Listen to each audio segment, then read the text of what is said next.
Oh, welcome! Let's go down to game immediately. I have this list of Rakdos sacrifice, complete with 1x Ramina Pruins after Marchu has defeated me with them handily the last time we met. Also, Priest of the Forgotten Gods in the sideboard. It does seem interesting to me. Ooh, there's a modern super qualifier in 5 days. When is 5 days? Raz, dwa, trzy, cztery, pięć. Oh wait, I can actually check the date. Sunday, 4 p.m. Nice.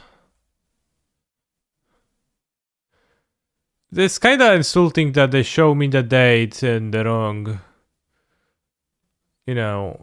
order. Why is there a May tournament being displayed, right? You might think, being an European and all. Oh, I guess we have to finish a Gaigan League before we sacrifice any cards. We are 2-2, so it's not worth dropping whatsoever.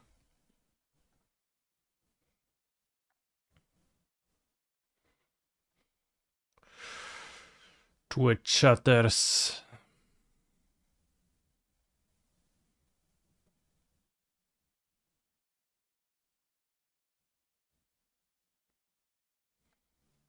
Was there no notification? Why is no one going to the stream? Okay, notification a minute ago. Kinda late. But, nonetheless.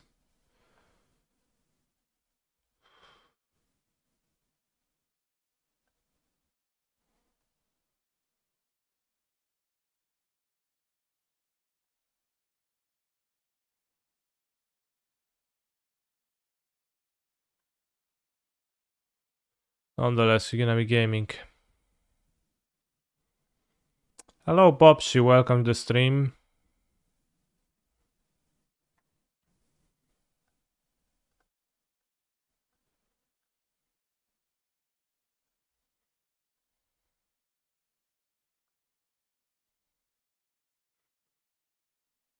We will play with Rakdos Sacrifice as soon as I finish my Gaigan League, which I forgot about.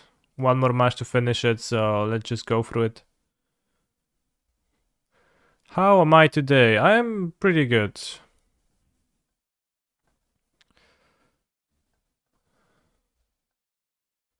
What number of the new 1 Black Legend do you think will get into Rakdos Sac? I believe it is going to be 0. Does not strike me as a particularly powerful card. Maybe it's worth trying, because if you trigger it on both turns, it is a lot, but I thought it's pretty unplayable when I looked at it. So I was not planning on including it or trying it out too much even, but...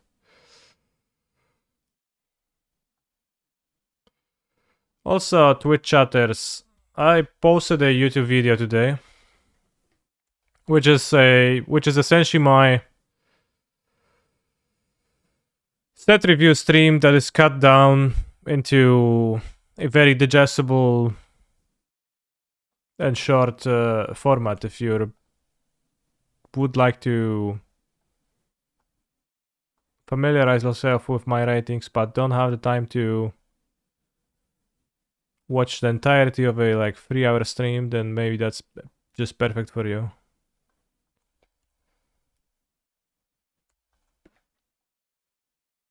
This may be an obvious answer to the question, but is it because Nilfgaard is just going to make Amulet more explosives or more consistent? Or both? Well, both are... Those are two sides of the same coin, right? It's going to be more explosives and more consistent at being explosives, right? Explosive, right? So...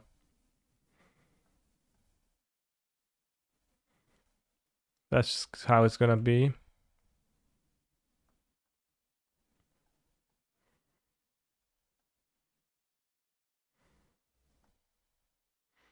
This actually, I have Edges in my deck. This would be fine to copy the Riches Vitally, but we need 6 mana next turn. And we have an infinite combo anyways. I guess we can just gain infinite life next turn. It's not very practical in Modo, and angels can probably deal hundreds of, not a few thousands of damage over the course of a game to get many Valkyries into play. So it's not very functional to do so, I don't think so. But we could go Wisp Weaver Angel. Well, I don't have double white, I guess I can't. But if we had double white, we could go Wisp Weaver Angel, Filker the clone the angel, then the angels flick each other. Yeah, that works. Point with a powerful company. Time to sound the Gagan.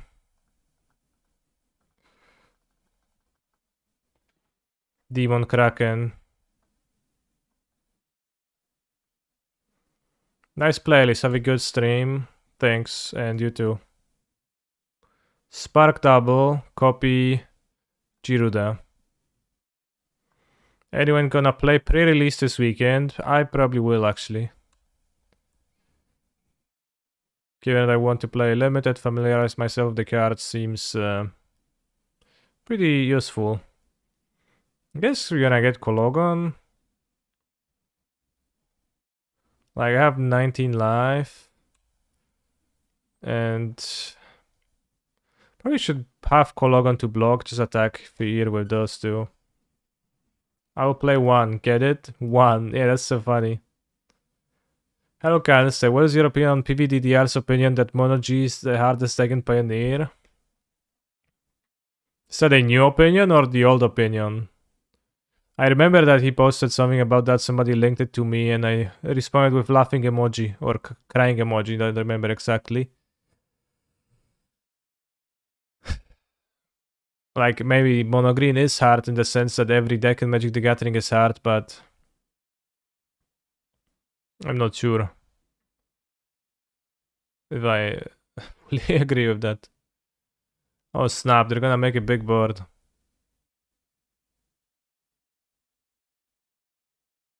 How much life is that? Yeah, pierdziele. That's lots of life.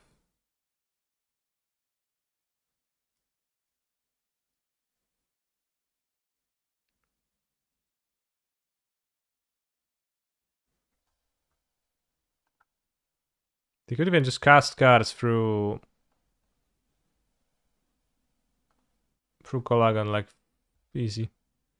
Mono Green has high floor, but ceiling is super low in your opinion.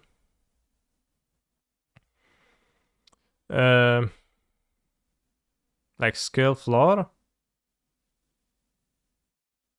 I don't know if Mono Green has a high skill floor, like, how smart do you have to be to play your stupid troll on turn 2, bro? Just play it.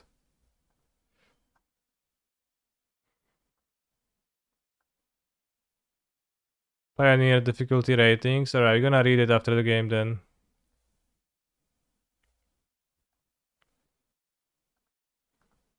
So I guess we technically beat all of that by making infinite size Gyrudas. If we hit some angels. I'll probably mill them out, is gonna be more practical if that is gonna be feasible.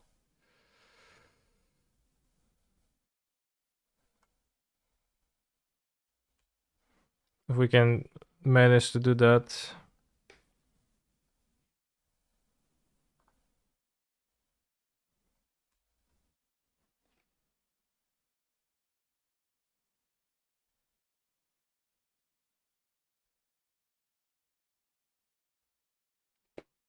Like, we could get infinite life too, and that works, right? But oh wow, we missed. That sucks. I have 80 fucking life, bros. I die. Block. 7, 14, 29. Come on. How the fuck do I die in this spot?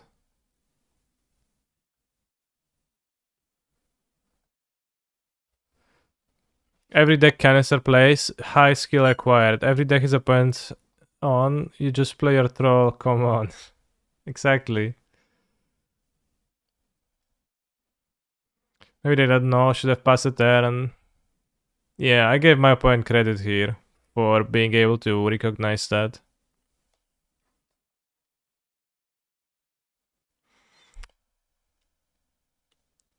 It's a bit rough. But also not being able to gain infinite life in practice is also gonna be rough.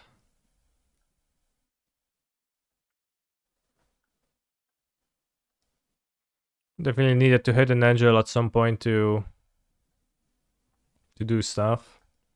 Failed.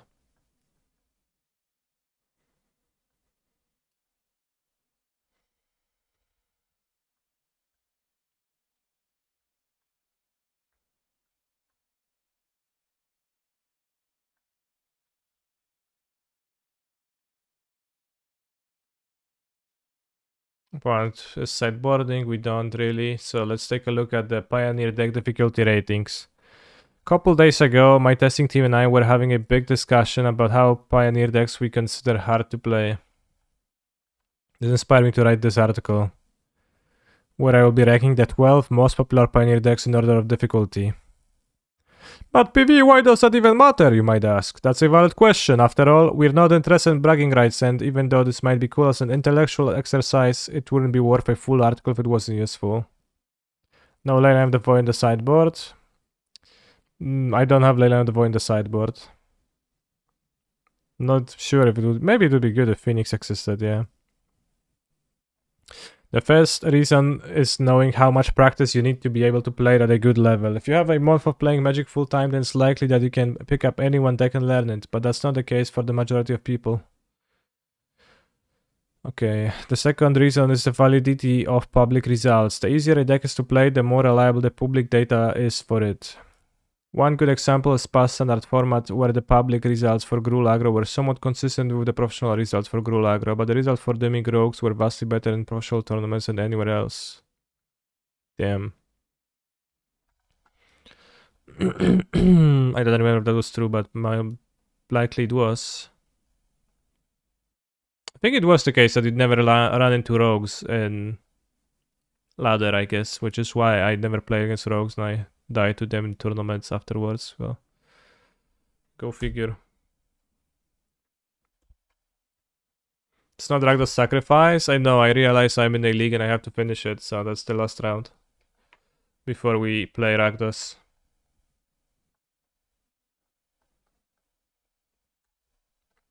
Angel's easiest deck. I mean, Angel seems easier than Mono Green, yeah.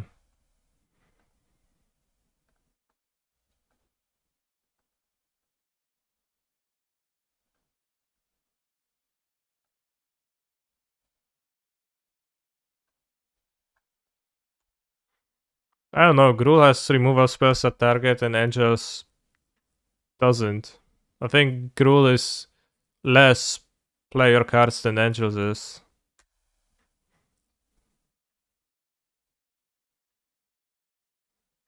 Portable Hall, sure.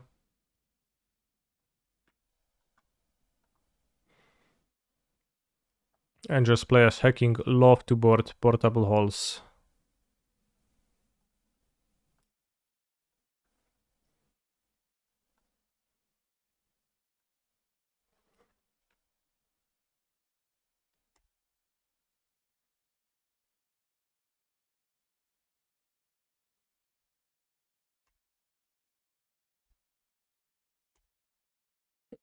Find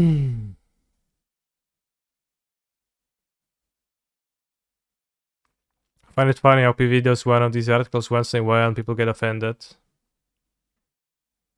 It's a pretty offensive topic, yeah.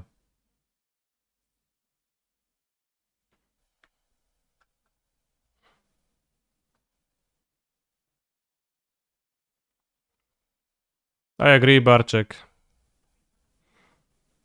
We didn't even have an opportunity to gain infinite life on Modo, but I think the Angels deck can deal like much more than 200. It can probably deal a few thousands of damage, and like if you give them like 10 combats.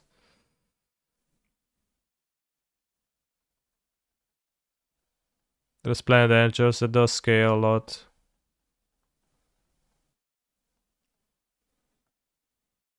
Let's go, Gagan.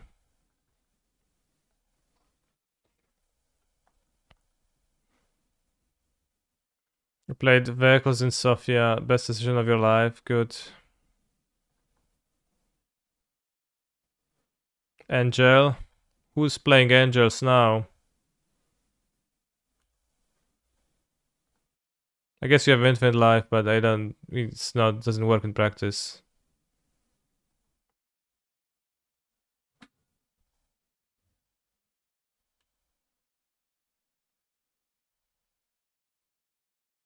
So I'm not gonna bother myself with that.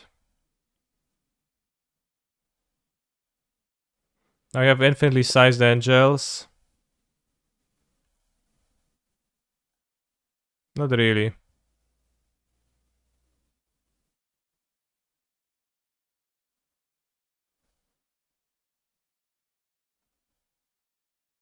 We have finitely sized angels. I think I need two spark doubles, right? Because it doesn't make sense otherwise to me. I still don't fully grasp it.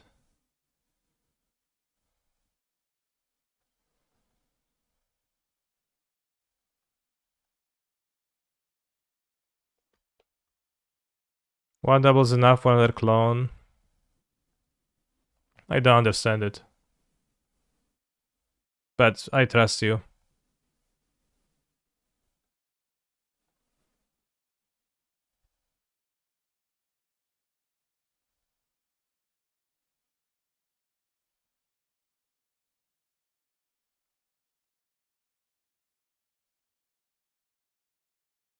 Yeah, but don't you have to exile your bigger one at some point? So you lose out on the counters? That's what I'm thinking. But yeah, I'm missing something. I feel like. It's holy life points, but also holy infinitely sized angels times 3. It's pretty finite, but we're gonna make them, I don't know, 100, 100 maybe.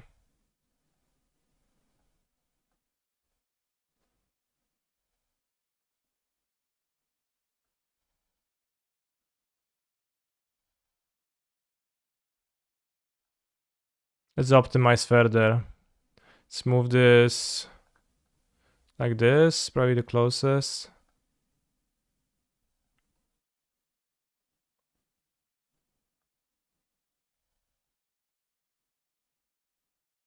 We are getting so many counters because Spark Double copies the Spark Double quality of entering the +1/+1 counter from the other clone. I can't really explain to you why it does that, but it does that. And it's how the rules work. It is a bit weird to me that it does work like that, but it does work like that.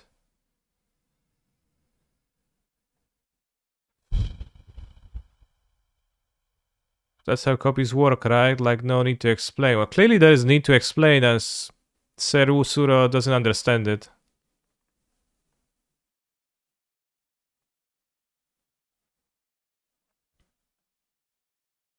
Because like the weird thing is that normally you copy what's printed on the card, but what's printed on the card is the Spark Double, I guess. But you don't copy further once you copied. You just copy what was copied already, right? So it does make sense if you think about it this way, but I don't think it's the same as. I mean, I think it is. I think there's an unintuitive element to that. That being that normally only the things that are printed on the card are copied, which I guess in this case is still it, but in practice looks different.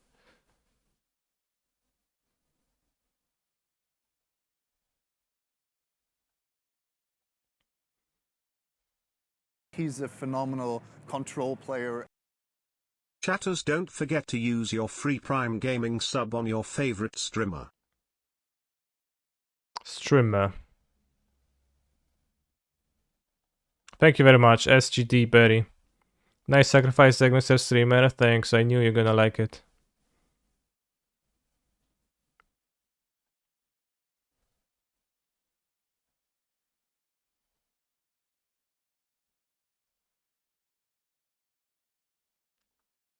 Well, Urza Saga Thespian stages seems pretty intuitive to me, pretty simple.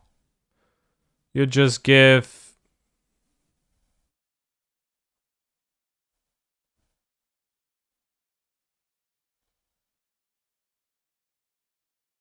You just give the ability, like Urza Saga's Chapter 2 gives the ability to the land, and that never goes away.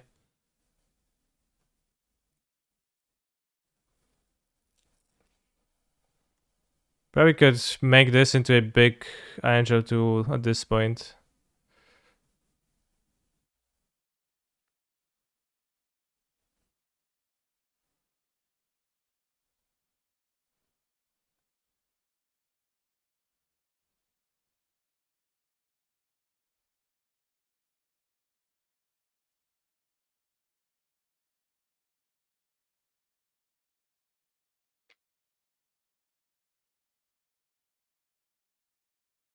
Oh, we get an Inkeeper. No. Okay, Colagon.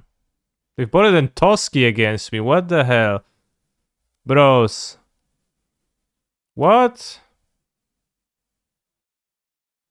What the fuck?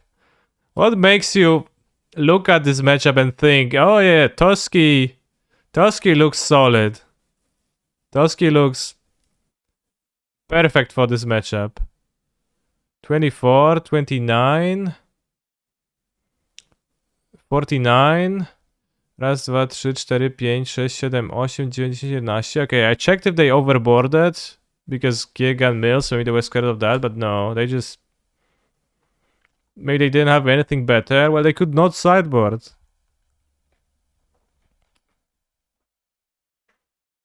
What is unplayable Nangels? It's all tribal cards that synergize. You don't have unplayable cards that you need to exchange with Toski. Like, come on, bros.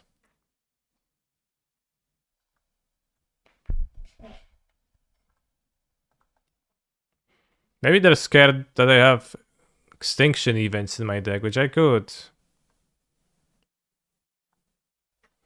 Main deck Shaper Sanctuary. I refuse to believe that. Sounds too crazy to me. I guess I don't have black mana, that's why I don't play Extinction Event. I keep forgetting that this is actually a Simic deck, and the Gigan colors being blue/black make me think it's not that I have access to black mana. Hence the thought distortion my sideboard, which I can barely cast. Which I didn't think about it fully, and I just put it in my sideboard because I thought the effect is neat, and then I was like, oh, I guess you can't cast it, bro. I'm like, oh shit.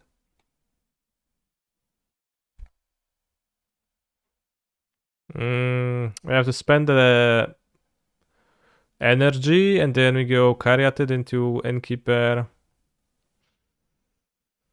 Doesn't seem great.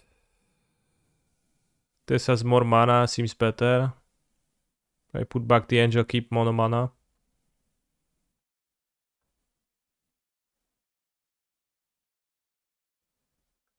Nice port, thanks.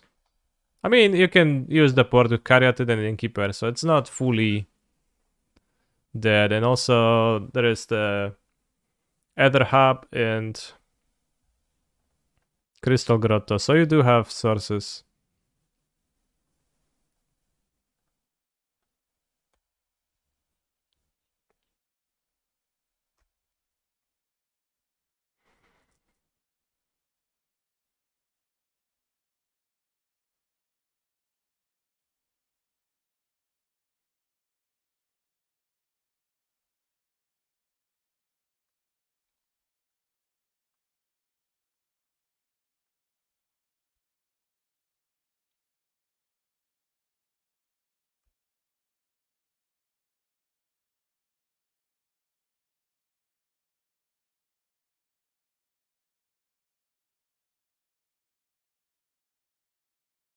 Kind of funny that if I copy a Righteous Valkyrie, I can actually use it to gain infinite life faster, easier.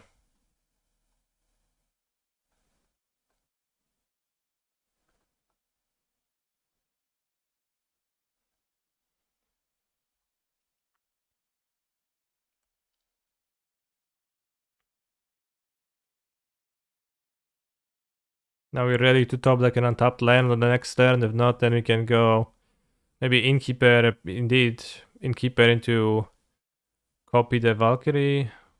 Then we don't guarantee the extra mana, so probably Innkeeper, copy Innkeeper.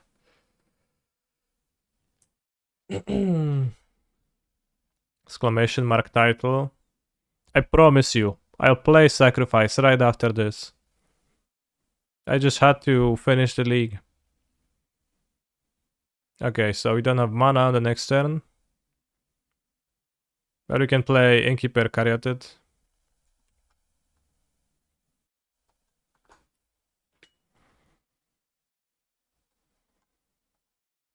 Or is it better to Innkeeper?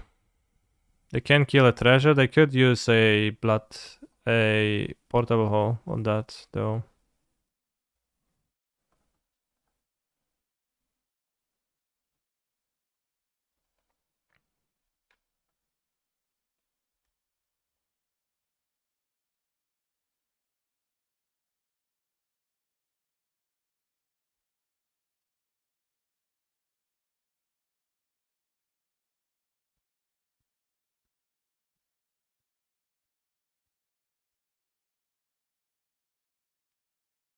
Nice beats.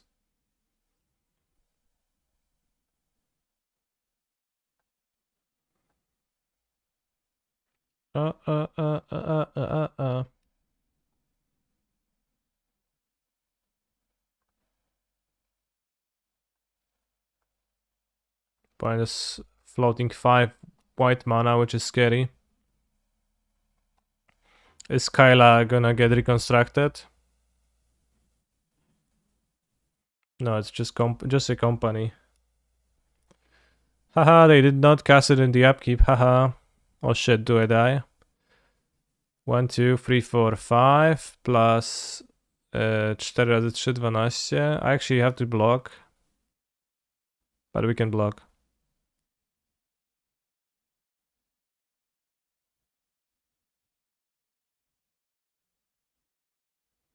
W gorącej wodzie company, no.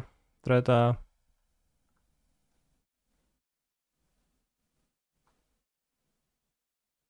No, actually I lived. Whatever, it doesn't matter.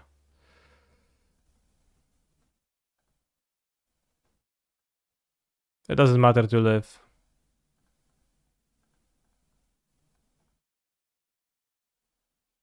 You have to get pretty fortunate now. They have the stone brain.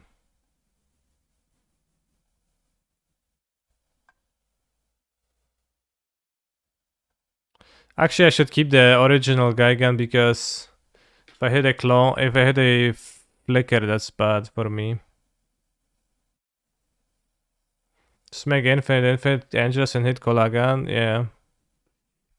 So far, does not quite work out. We can hit Toski.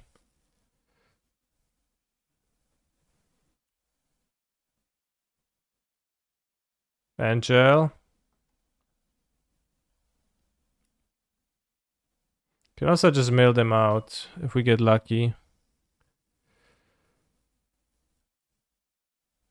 I guess a clone is just better than the extra angel.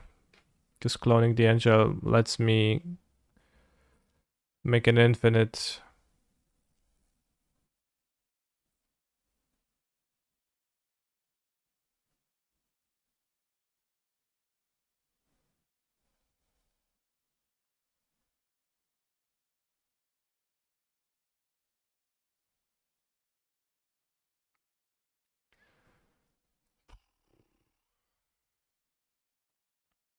So it doesn't really matter to make an infinite because they have blockers anyways. They kill me on the crackback. Let's just try to mill them.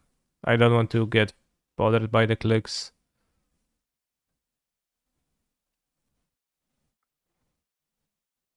Alright, maybe it does matter if I make enough flying blockers.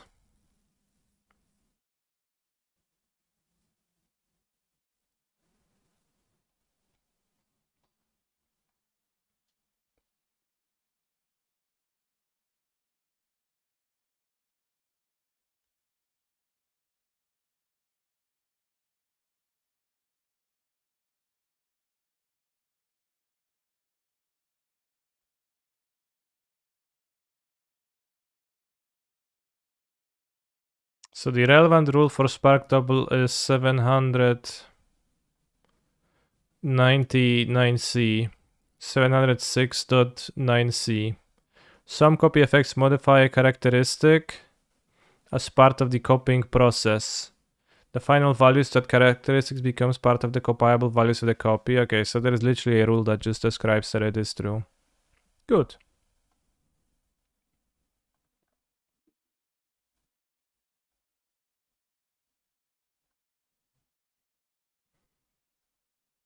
You have to make the angels really big, like really big. I wanted to try Panharmonicon, but it's still the same league. I don't actually have as strong of a desire to play Gyruda so much. Like, it's fun every now and then, and next time I'll play it, I'll try Panharmonicon. But I want to play a Sacrifice, because Sacrifice I could imagine playing at the PT, but I think Gaigan is a little bit too bad. Maybe it's, I mean, it would be super base to win the PT with Gaigan, right? Imagine the crowd going fucking wild, going apeshit. People just watching you mill over your angels, copying, saying that you create an infinitely sized angel. Opponents calling judges left and right, making sure that the copyable value from Spark Double interaction actually works that way. And they come back from the table hopeless and they say, yeah, I didn't have anything in my deck for that matchup. Instant Hall of Fame, yes. Pretty close to choosing Gaigan for Paprikash, but I think I'm too big of a pussy. If you play Gaigan and Paprikash, please play Panharmonicon. Maybe not even the full 4, like 2 copies of Panharmonicon, that's just kinda good deck building. Do I favor Rakdos, sack over Rakdos midrange now? No, just in general. I vibe much more with that deck. Are Hall of Fame inductions still a thing? I don't know. I'm not sure if Hall of Fame ever left the limbo that it was in.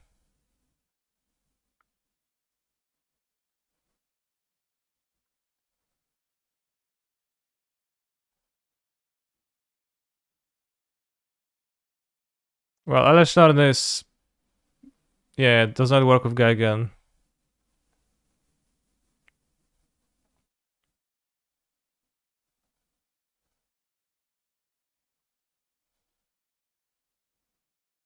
We have 6 minutes, so I think I'll probably make them 50-50 and that's gonna be okay.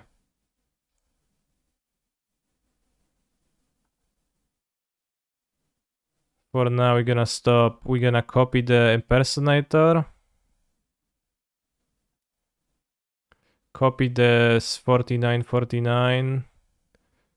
And you're gonna blink the Gaigan once again. Like, most likely we're gonna mill them out if we hit something. Another Angel. We could hit Collagan, but we only have 3 lethal threats, so we can't kill them with Collagan. Because we have 1 to few clones. If I actually made a mistake and I put an extra Angel instead of a clone onto the battlefield, so...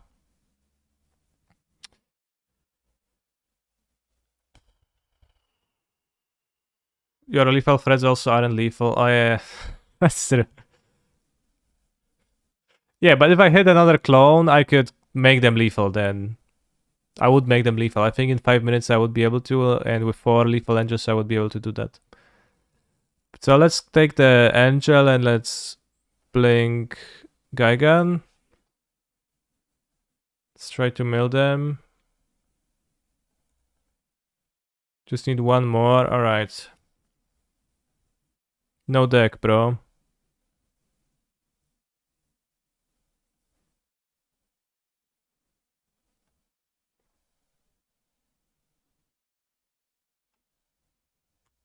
And even have one card left in the deck. Clever Impersonator. I can copy something cool. Let's copy Righteous Valkyrie in my Angel's Theme deck. Your move. Is adding Terror of the Peaks for lethal a legend option? No, on many levels. For example, I actually free to lol.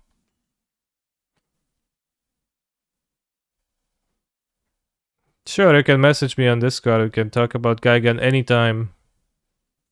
So I'll try to engage with you.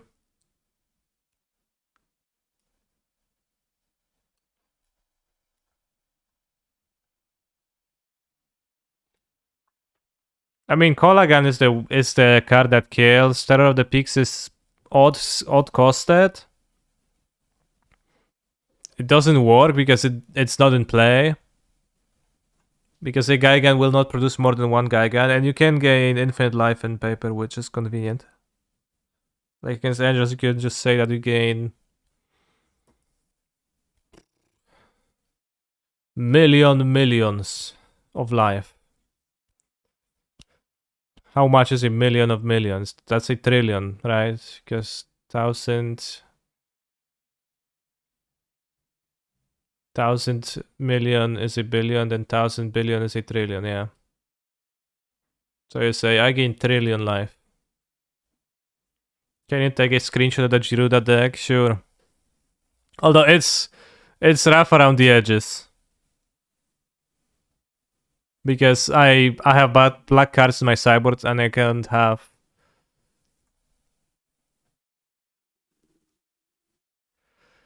Million of million, it's a billion. No, it depends if you use... In English, you use the short scale. Don't play Thought Distortion because you can cast it. Play Negate or something. And probably can improve the deck in some ways. But Panharmonicon is the thing we try out next.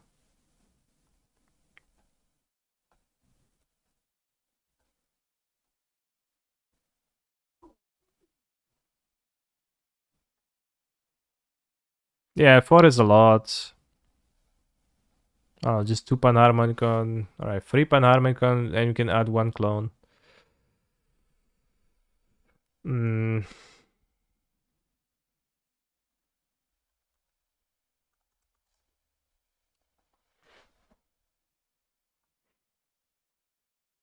So with the operative, you can also make... If you have the operative in play, you can also make everyone have a shield counter too, right? So that's... I don't know if that's valuable. What is the biggest number? Ego being uncounterable is nice too. Technically, I mean, in reality, not really, I think. Also, not sure on Bark Channel Pathway. What's Ego? Alter Ego, the clone. That has X counters on top of being uncounterable.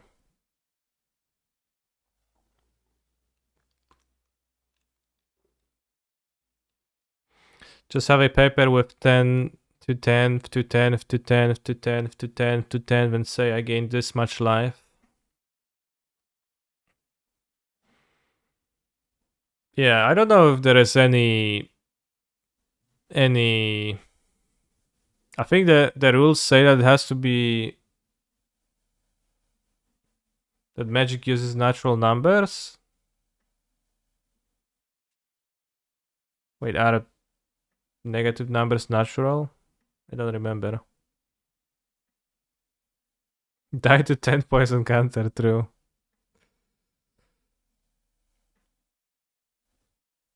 I considered playing 2 Colagans, as hitting 1 early could be rough. Yeah, but with Panharmonicon you have more leeway, I think. Unfortunately, Infinite Life doesn't work against quite a few decks, so you probably want the Colagon in there, but... I think the backup of Like, if you have a panharmonicon in play, you're just gonna mill out your opponent always, almost. Because every Geigen looks at 8 cards for up to 2 extra clones, so that's just gonna mill both players. So if you have a panharmonicon, you don't need that, and then if you don't have panharmonicon, you kinda get lucky with the Collagon. I'm unsure if you can fit panharmonicon between turns and not die to humans. Well, against humans, you can board out panharmonicon for some kind of a sweeper. Maybe there is like bounce all creatures to hand, something like that. Because the sideboard currently is useless. 4 Dumping Sphere makes sense. 4 Port is a little bit sketchy. Angels plus Geigen, 2 Angels plus Geigen is also infinite mill with panharmonicon. Yeah. Well, it's almost impossible not to get to infinite mill if you have panharmonicon out, so we're just gonna do that. They have negates, which seem absolutely not base and not really necessary. Footnote series okay against control.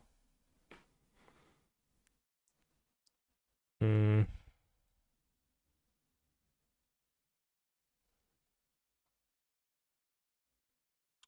Growth Spiral is kind of hard on the mana base. Joint Exploration might be actually okay. Because it's a free mana card, but that's mostly okay. How are the engines getting big? It's because the +1/+1 extra coming into play with an extra +1/+1 counter on it. If it's a creature, is a copyable value. If you copy Spark Double, so you just copy that effect over and over. So they blink each other, and then you copy a, you copy a clone that has 49 instances of entering with extra +1/+1 counter on it, right? And then just grows. I would want some ley lines on the board, both kinds probably. Ley lines seem so bad to me. It literally would make your deck worse than not boarding them, I feel like. Maybe of the void against Phoenix, okay, but feels like you need to resolve the Geigen more so.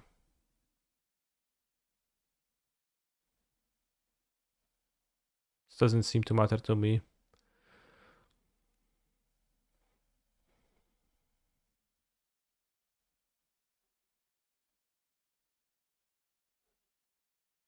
So what you can do against humans? Like 4 mana bounce entire board. Something like that. There was some like shore spell, I don't remember. Engulf the shore, but that's checks islands.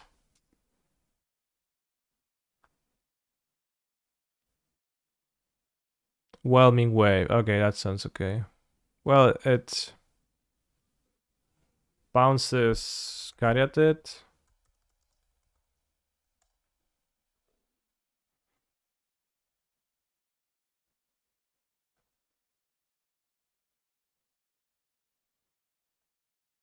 Could also play Extinction Event actually.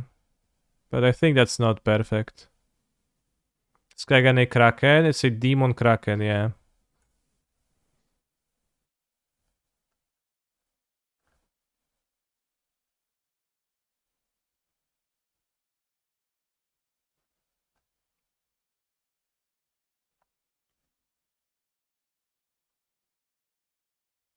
I can see why this appeals to Thassa, said Kiora.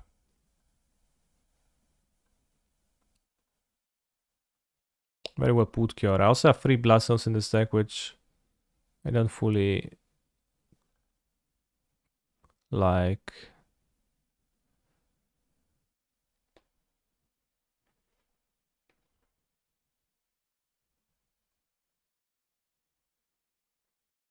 Just got here. Weird story. This is actually me singing. Did it happen in high school? The recording.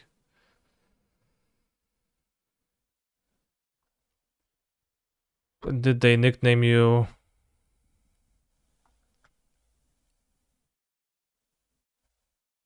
the singing guy?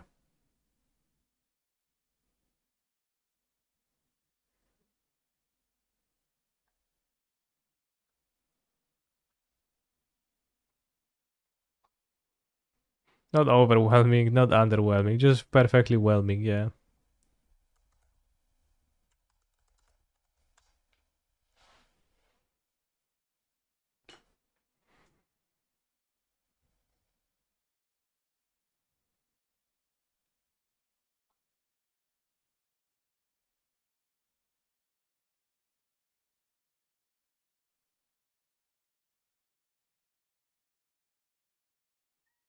Isn't better just more land, like 26, etc. Takemuma Otawara. Better than what? Yeah, 36 mana, felt pretty decent. 4 of them scry too. 2 more lands in the sideboard.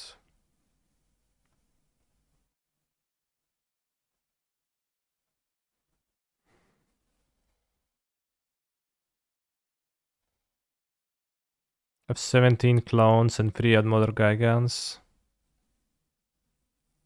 Easier to mulligan with more lands. Yeah, well, but you got to... Like, what do you mean? I just bought those cards to the sideboard. Do you want me to have Otawaras in the sideboard for humans? I think that might not cut it.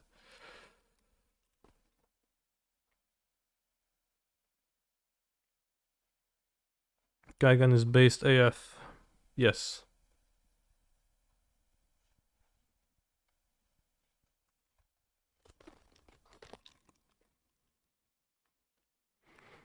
Whelming Wave bouncing the Caryatid is kinda awkward. Isn't Temple of Mystery better than Crystal Grotto because you don't have turn 1 plays? In a way, but in other way, we have to make the plays on curve. You have to play the Gigan on curve. If you don't, you're just gonna lose. You can't afford to skip mana, so...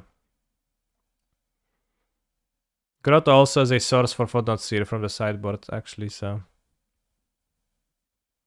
You also have to acknowledge that. Aetherize may be better than Wave. Ooh, Aetherize is sick.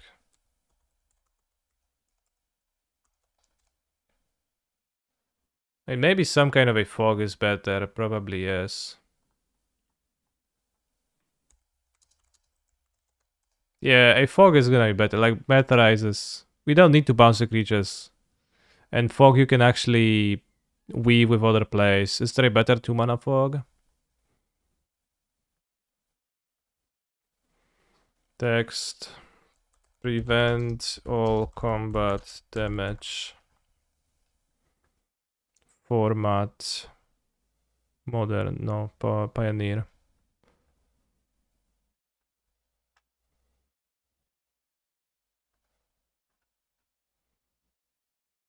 Color screen. Typeline. Instant.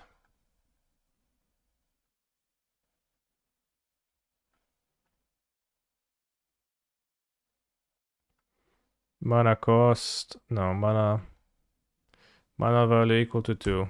I guess, because you're not gonna play 4 mana fog and you're gonna play a 3 mana fog, so. Defend the Harp. Prevent all combat damage will be dealt with combat to players. Root Snare. Prevent all combat damage will be dealt this turn. Oh, Druid's Deliverance Populate? Is that really Pioneer legal?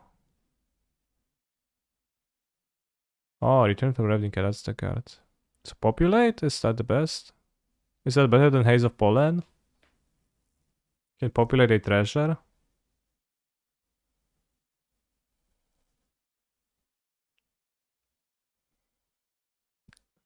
Wait, I think it's close. Populate a treasure, because how often are you gonna be cycling the fog? You always have Gigan, so I don't mind drawing multiples.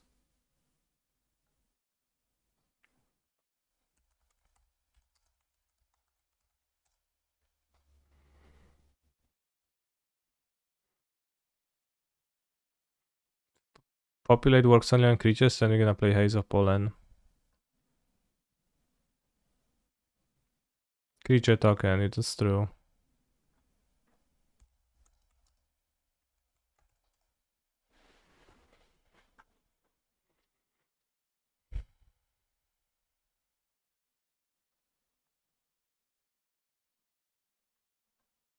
Wow. Oh, that's a deck. Winds of Kol Sisma. Kol Sisma.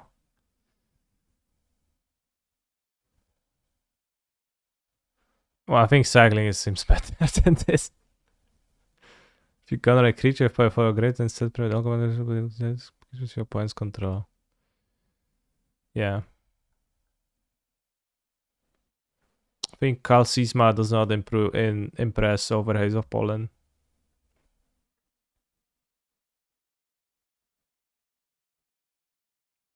What if you control Questing Beast? Is Questing Beast both players? Should put a 1 mana fog in the deck since 1 mana less than 2 mana. It's a Gyruda deck, so you have to play even costed cards only. So it's Haze of Pollen.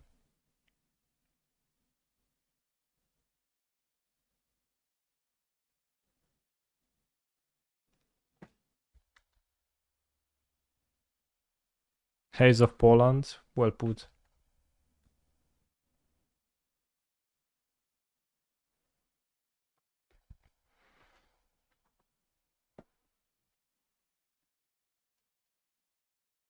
Alright, but Gaigan stuff is Gaigan stuff. Next time I get bored between rounds of the challenge, I will Gaigan with this version. Real hard. But for now, we're going to play with Sacrifice as the title suggests. Change deck. Fergalicious Sacrifice new ideas. You might ask, wow, what is new ideas? Some base cards? And I will say, no, it's just... I guess it is base cards, but it's not a name of a card. It's just means that I have new cards in my deck.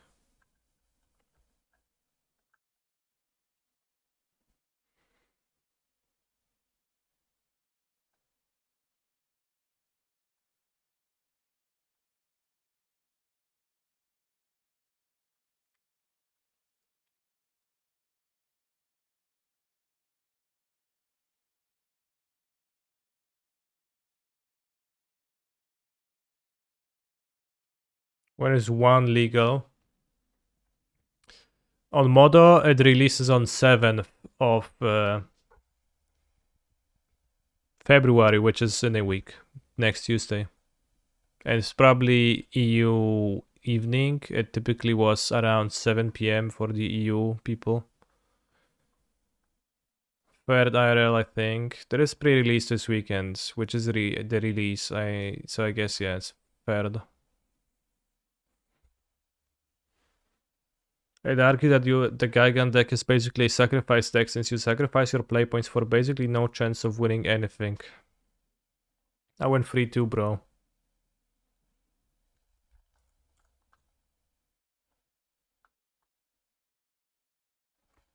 It was not hard. Dawaj Alpha. I didn't play the card, I held up a push. Didn't fully realize what was happening this game, but I think I'm happy to have done that.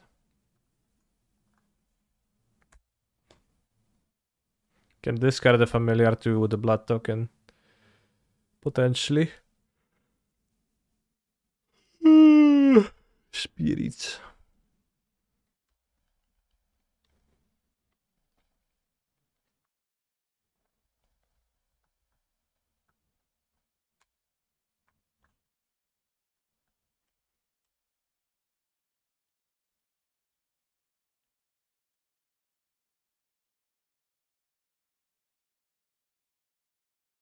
Hmm.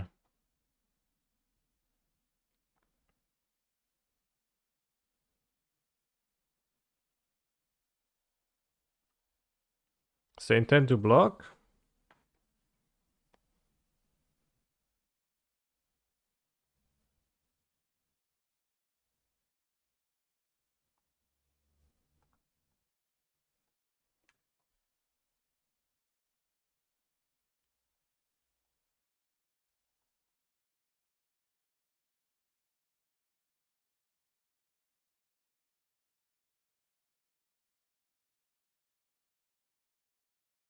I don't know what to do. I should have probably cycled the blood first.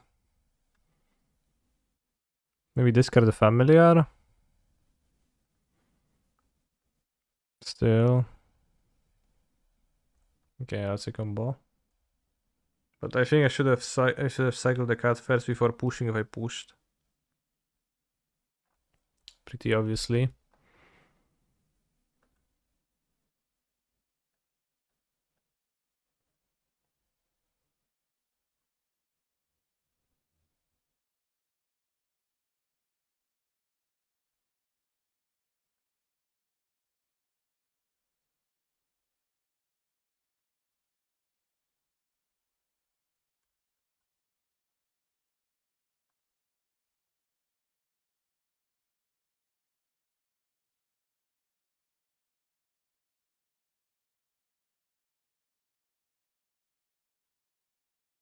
You have the oven with cat in the graveyard.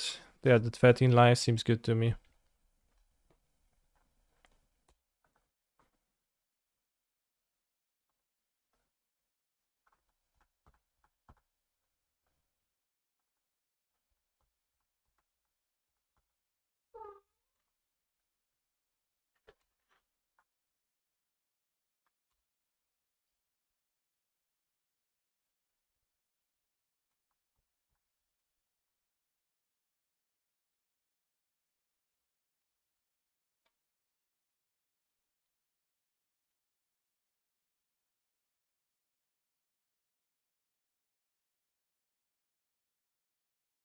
I think this is a good matchup looking at how this game goes.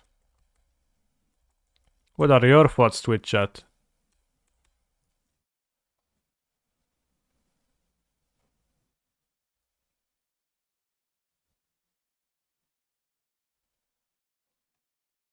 There is no planet B. Open your eyes and see. Damn, what a song. And realize they can never raise a funky cat. Bloody Betrayal seems poor. Priest, Upgrade, and Fotsies are cheap. We want to reduce the curve, so Croxa. Oh yeah. Croxa probably doesn't really do much. And Fable is not looking too good to me. Like, I could just cut Fable against their deck. Maybe Eaten Alive. 2 Eaten Alive, 2 Fable. I think Devil is much higher value when it resolves because they have 1 toughness creatures. Every matchup is a good matchup when you are professional, since professional TG players just cheat to win. I don't cheat.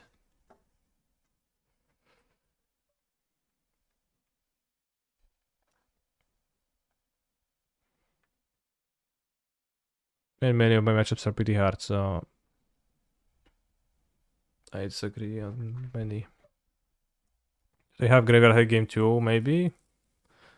They typically, when I've seen Spirit List, they didn't play many of them. Have I been theory crafting some decks with the new set? I had a few ideas, yeah. Let's take the hairs because the other cards just kinda don't seem to matter. Maybe take the rattle chains. Maybe the hairs doesn't matter. No, hairs doesn't matter. Let's take rattle chains.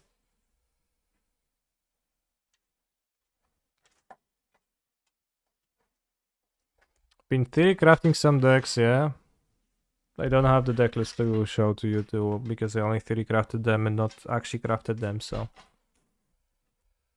There's gonna be Hallelujah Wayfinder deck list, which is when Hallelujah asks their pros to create deck lists and then showcase them on Twitter accounts and on their website. And I've been tasked with the modern decks today, but I'm sending them on Thursday.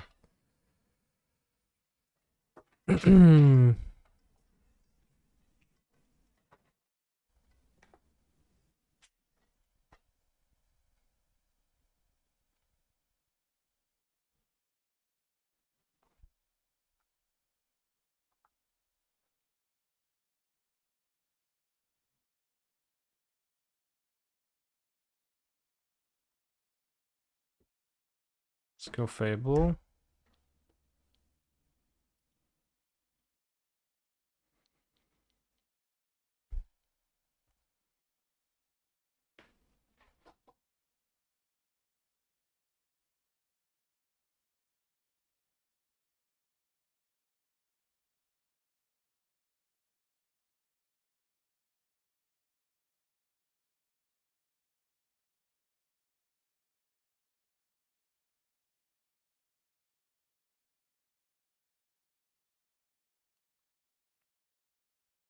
And people on Twitter will make 100 lists that look like draft decks. You mean the Wayfinder decks, they look like draft decks? Well, maybe.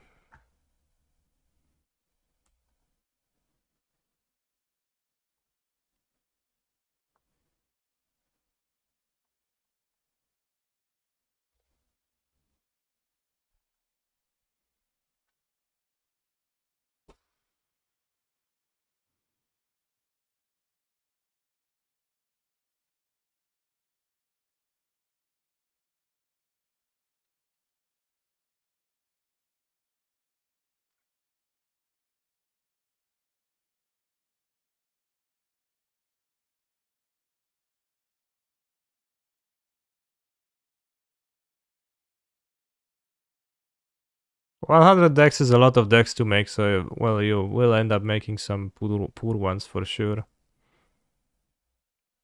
It's unavoidable.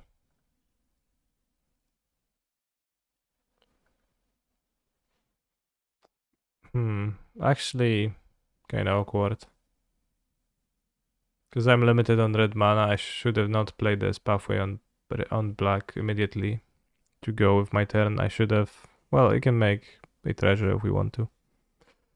Okay. I can make a treasure.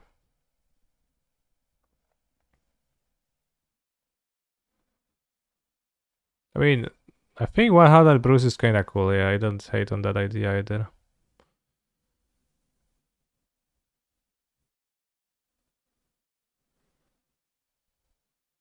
So... I guess we get the mana now and you don't have... You can't play the devil. So this kinda awkward still.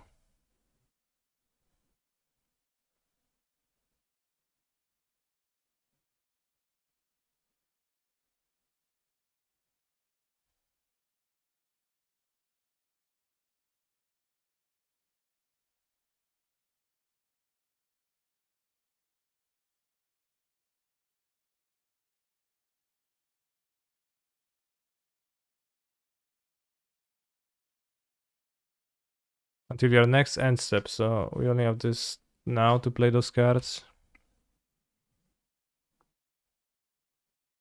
If I attack with the Shaman, then they can block with the Hairs. Though, yeah, you know, if there will be any brand new decks coming to Pioneer Modern, I'm hoping that Hammer is gonna be interesting. And Pioneer, and that's about it.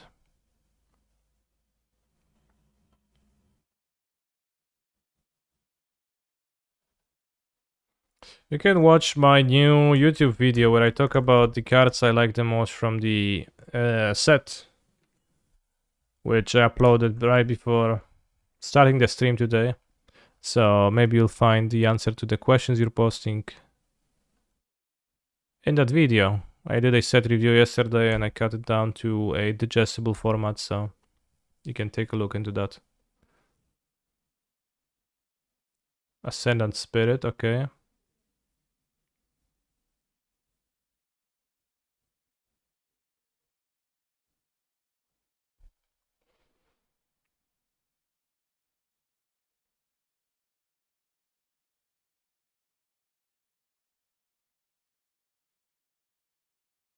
Another Priest of the Forgotten Gods.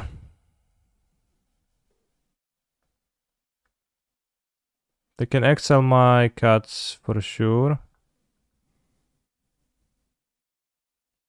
Don't think I mind too much.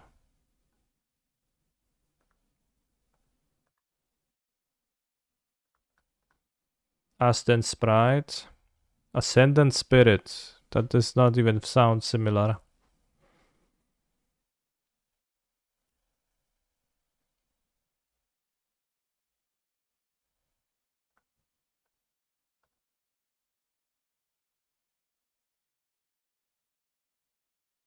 What deck would you recommend to someone trying to get into Modern and with not much knowledge of the format? Well, if you just want to get into Modern, then just pick a deck that seems like you're gonna enjoy, I think. Because that sounds like you want to get into Modern to just play it a bit, enjoy it.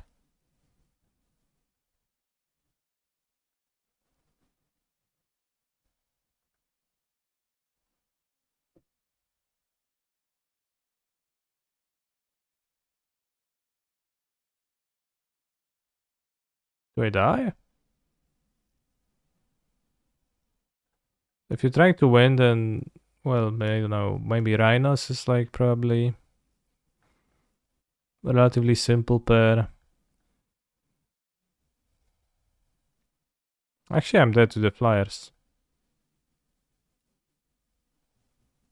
Mill is pretty good because you see lots of cards from opponent's deck, so you're gonna learn the cards, yeah.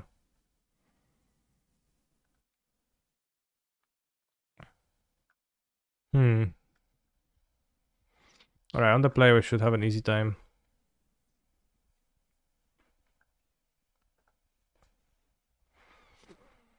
If you think about it, Old Growth Troll is kind of a crushing footfalls, right? Because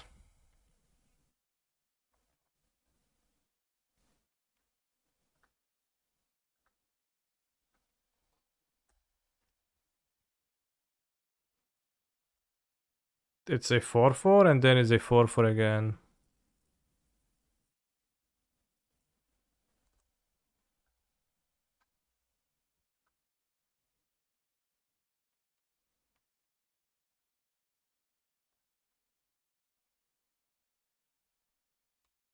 Is Fotsis good against opponent's decks? I want to lower my curve, and I think the Fotsis is pretty good, yeah.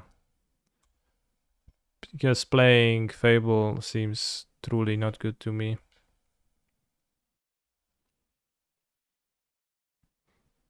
And Croxa, so I want the Fotsis otherwise.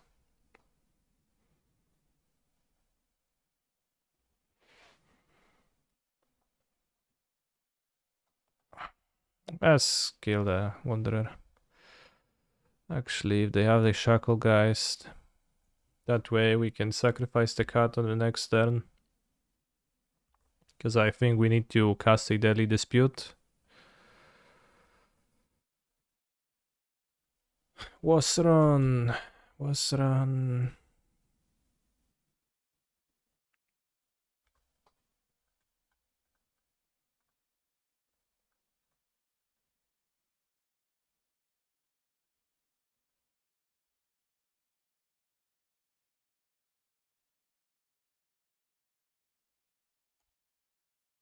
Free damage. Shacklegeist can only block creatures with flying.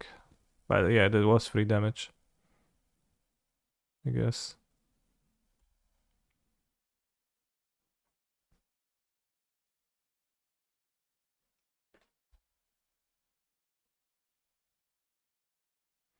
Would you have traded a card if they blocked with the Once Alone Wanderer? I wouldn't. I don't think so.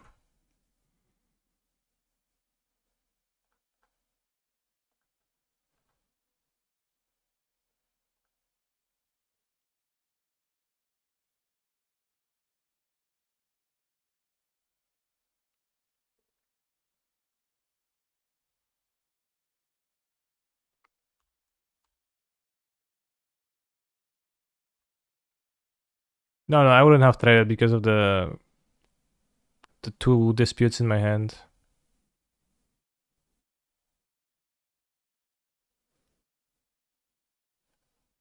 It's actually bad to dispute this. It's better to sacrifice it to the oven. Play the Witness and dispute it end of turn and they activate Ascendant Spirit.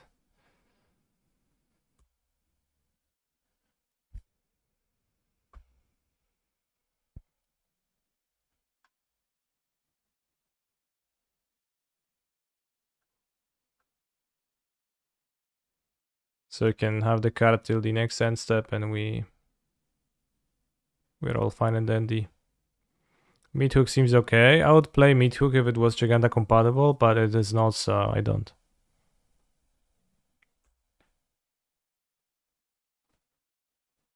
It's okay, it's fine. It's not fine enough really to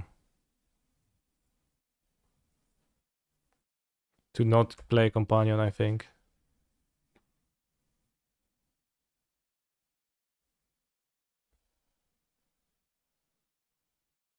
No attack.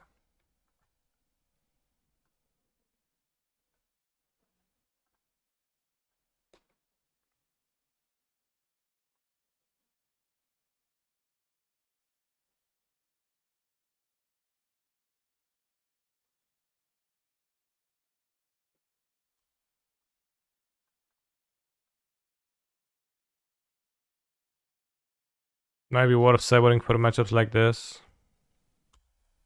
No, but I have a companion, bro. What do you not understand what I'm saying?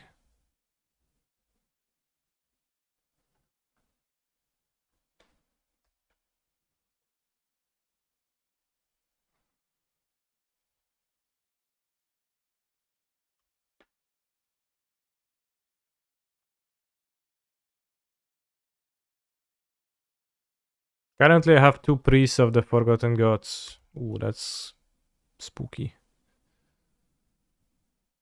As my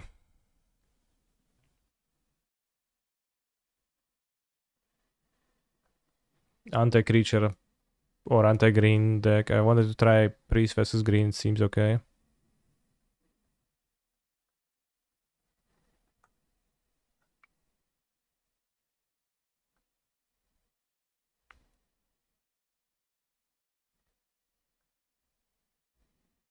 Alright, I would not mind drawing a Mayhem Devil.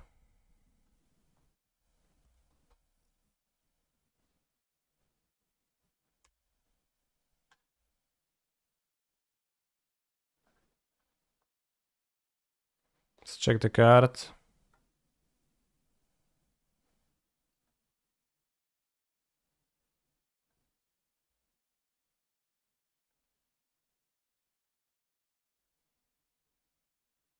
Okay, they want to use the Angel, makes sense.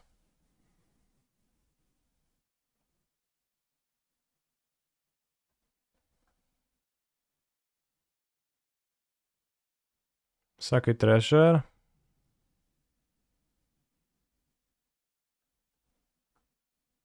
Okay, this is not great.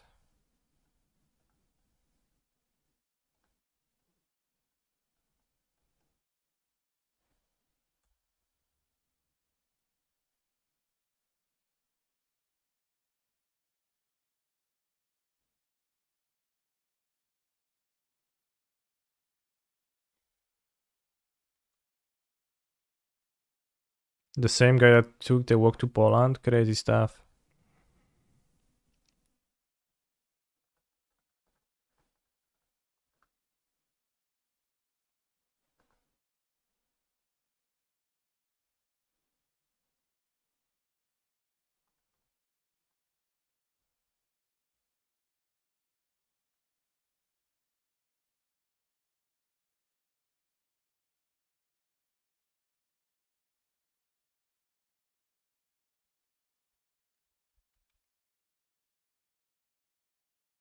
It takes 6, 7, 8, 9. So I think we're gonna return the card end of turn, maybe Manland attack.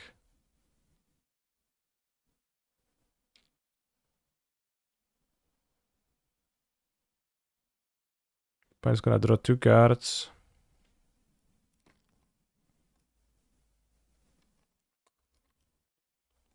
We don't really die on the next combat, we can raise them. I have 1, 2, 3, 4, 5, 6, 7 mana, so we can crack a food afterwards if we attack with the den, yeah.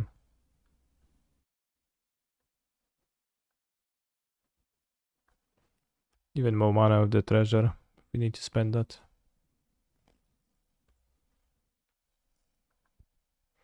Claim the firstborn.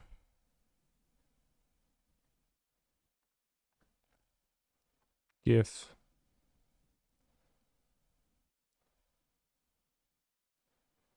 Shut up. Untap it. O kurde. Wow. Oj, oj, oj. Untap it. So good. Oh.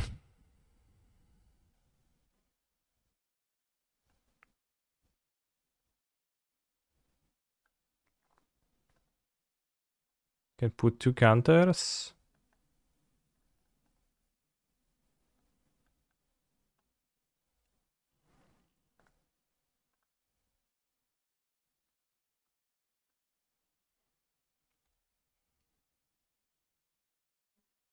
Siedem, 8, 9, 10.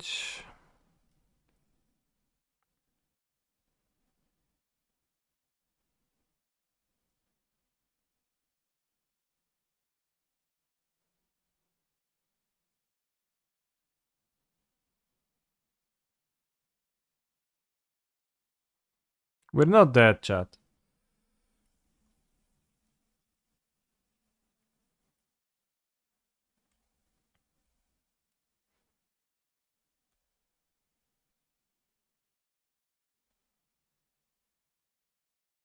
Although it's scary.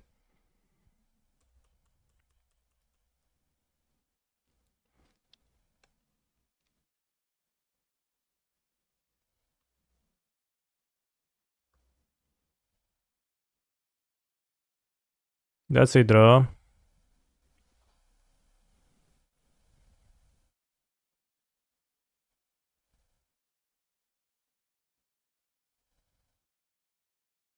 I have 9 mana.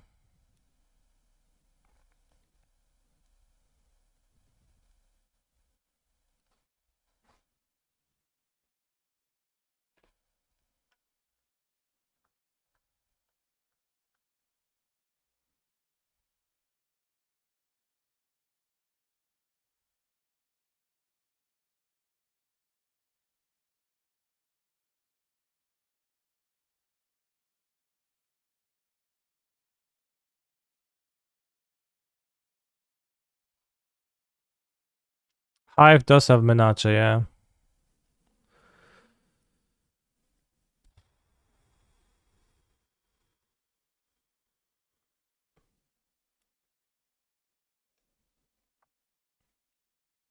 If I attack, it's probably better to attack with the Hive. This makes an extra goblin which can be sacrificed to cut block. I love this deck, but I feel like sometimes things just don't line up well and you lose. Well, I don't lose yet this game. It's a close game. Mostly depends on if they can answer my push, because if we kill this, I think we're gonna survive easily.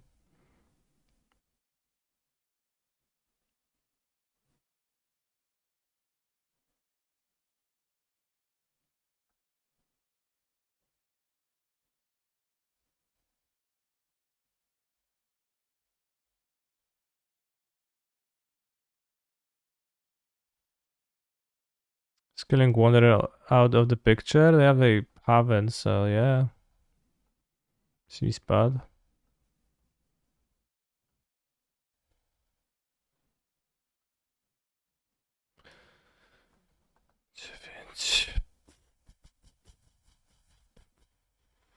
So they have to block a Giganta anyways, and if we can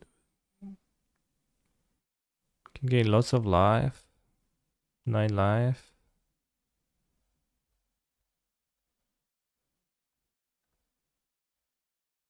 So I think I will actually attack with Giganta only.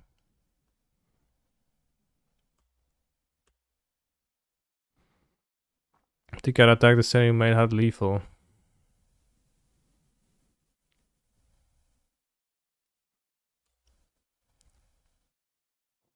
Oh, maybe.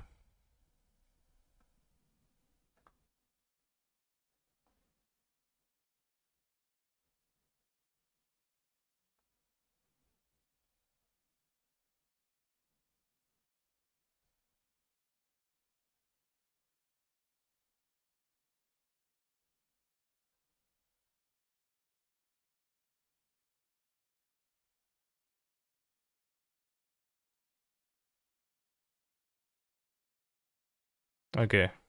See? Oh, things don't line up and you lose. Oh. Do.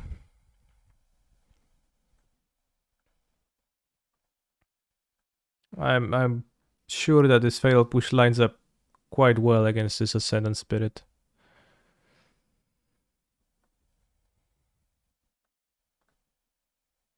Would it be better to have push in upkeep in case they have slip out the back? Yeah, if they play slip, that's true. They played short up. Maybe they play a mix. Short up seems better than slip up. He's a phenomenal control player. Then I guess short up they deal If 1 less Kanista damage. has million numbers of fan, I am Which one I of could them. sack. If I could Kanista gain has 9 10 life here. fans, I am one of them. If Kanista have only one fan, and that is me. If Kanista has no fans, that means I am no more on the earth. If world against the Canister, I am against the world. Slip can get rid of blockers. That's true, but it's also like all flyers, so it's valuable yet. Okay, slip is fine. Slip is fine, bros. Probably playing a mix is good because they have different upsides. Canister wins the match. Thank you very much, Doomwake, for the sub. And I remembered I forgot to read the Pablo Doritos article.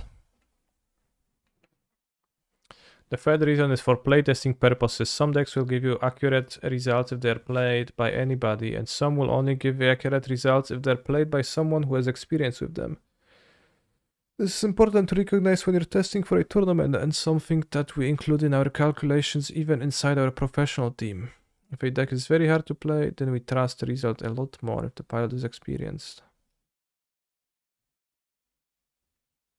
If it's an easier deck, then the results can be reliable regardless of who is playing them. The methodology I will use to rate those decks is quite simple. Some days ago I made an open poll where everyone could vote on difficulty level of the 12 most popular decks from 1 to 10. As a point of comparison, I also polled my testing time and a couple of pro friends of mine.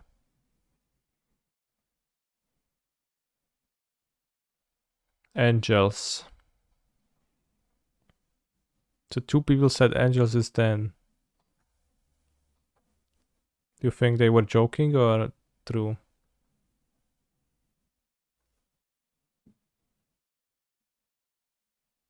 Angel was deemed by both the public and our team to be the easiest of the major decks in the format. Though I personally don't agree, see below. There's just not much that's complicated with the deck. You play your cards on curve and they sort of automatically work. If I had to pick up one spot in which people might mess up, it's sideboarding, in particular over sideboarding. Sometimes people take out 4 to 6 creatures for things like Portable Hole, Pivinil, 2 literally reconstruction hits, by the way.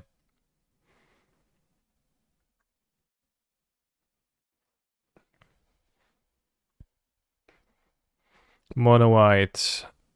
Mono White's another deck that's not that hard to play, but it's harder than Angels because you usually have more choices on what to do with your mana. Some games you're still going to curve 1 to 3. Sideboarding is a danger. Messing up your curve, okay. Where to put your counters, etc. Yeah. Cruel Vehicles. Very narrowly edged out Mono White in the public vote. I think it's significantly easier than Mono White. I'd say it's similar to Angels in how you just play your cards on curve and that's good enough. Yeah, I think I agree. I think like combat is pretty hard in Magic, and especially the like distributing the Luminar counters gets pretty tough. Because you might have to make choices that are going to have just kind of like lots of choices that have meaning in the next few turns. Not even in immediate sense. Of course, like that's true that situations like this appear for any deck, but I think with Gruul maybe a bit rarer. Abzan Greasefang makes sense.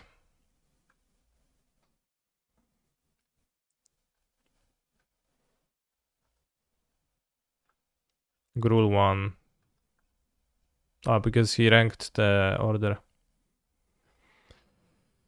Greasefang is not a super complicated deck, but does have some complex elements to it.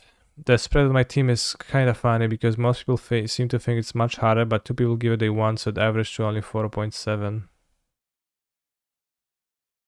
1 is easy, yeah. Who wrote this article? Pablo Doritos Damodorosa. Hardest thing about this deck, in my opinion, is knowing when the fair game is good enough and when you need to go for the broke game, okay.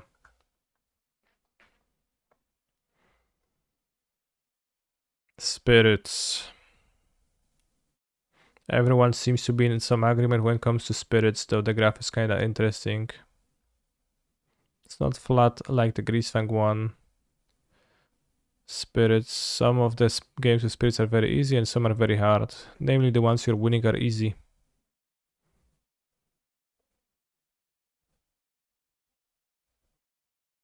Mono Green Devotion, my grade 9.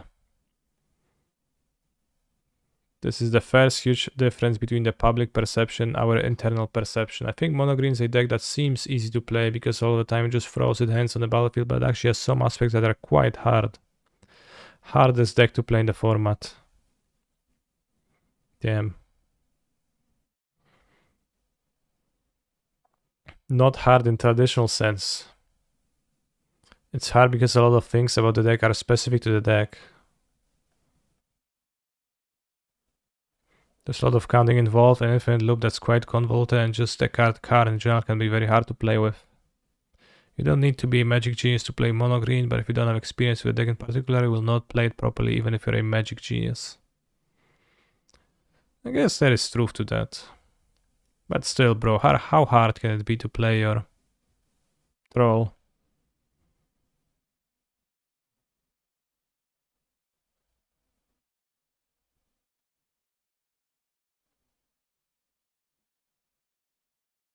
Spewing a ton of value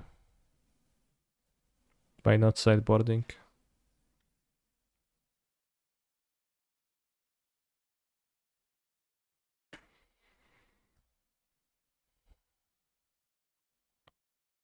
The second positive element is that it is a somewhat forgiving deck, yeah.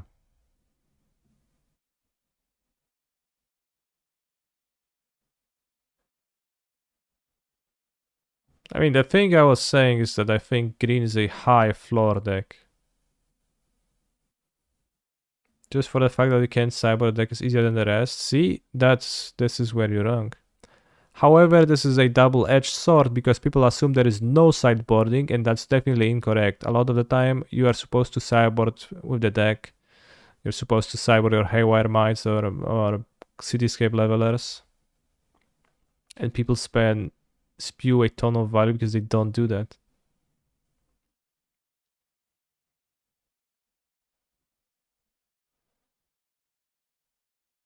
It happened in real time, yeah. Mark says is the people in this scenario. Kind of think the current sideboard has too many slots in green even when you do sideboard.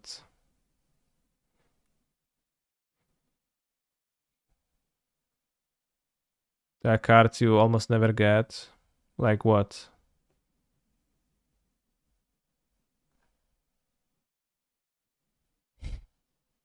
Transmogrifying Wand. I think you'll get it more often than you would draw your 15 worst. Or rather, you draw... It impacts the games more often than... Well, alright, so the question is, does the Transmogrifying Wand, even if you get it rarely, as you say, impact the... It also depends on the matchups, I think. I think it's really good against Phoenix, for example, and in general worth having, but you have to ask yourself the question, is it more impactful more often than you drawing your 15 sideboard cards over replacement?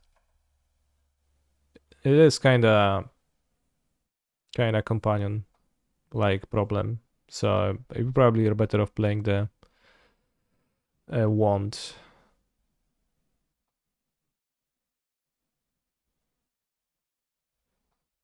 It is true that Thing in the Ice is not very popular nowadays, but yeah. If I manifested? Question mark. Very good question.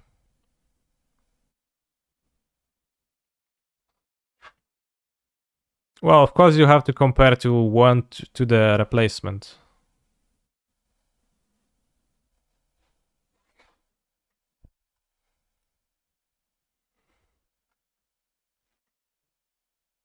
What was crazy to me when people stopped playing Dumping Sphere, that was kind of insane when you think about it. At the RCs, play mono green deck and you have the option to just have the Dumping Sphere and be a overwhelming favorite to win against Lotus Field every time you meet them, or you can skip it and you can play, I don't know, Voracious Hydra instead, and or a Chariot of Esika's variety, and you're like, yeah, I guess this card is gonna help me more.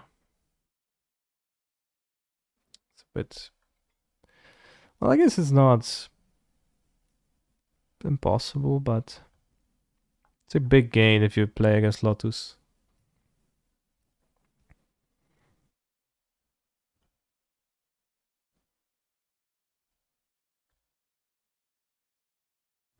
Even if there's few Lotus players, then that's big gain.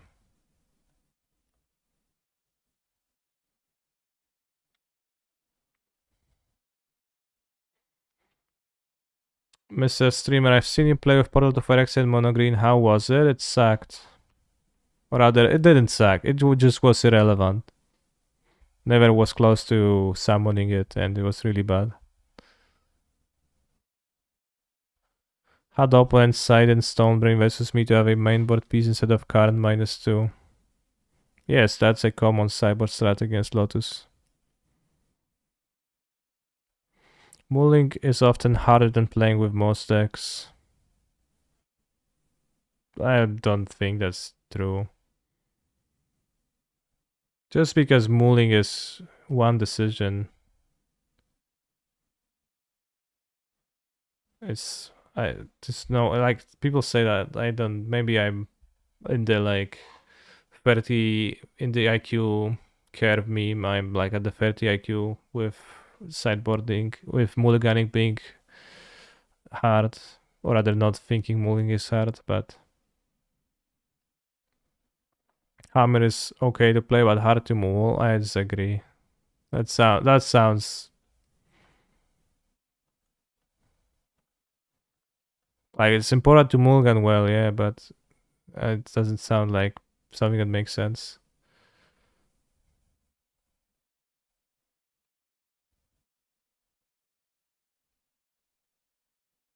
Yeah, like I agree, Hammer is pretty hard, and like mulling with it is also can get pretty hard, but there's just so many more decisions that branch in playing than compared to mulliganing. Like when you have your hands of 7 cards, how many permutations are there? 2. You keep or you don't keep. And then if you mull to 6, then there is 8 options for you. For put back any card and keep, or mulligan again, and then you have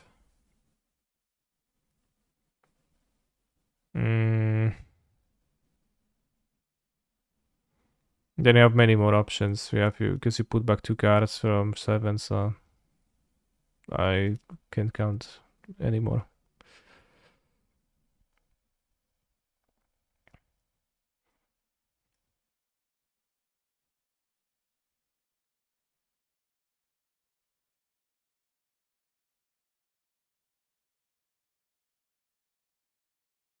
Mulliganing correctly involves way more variables in decision in game.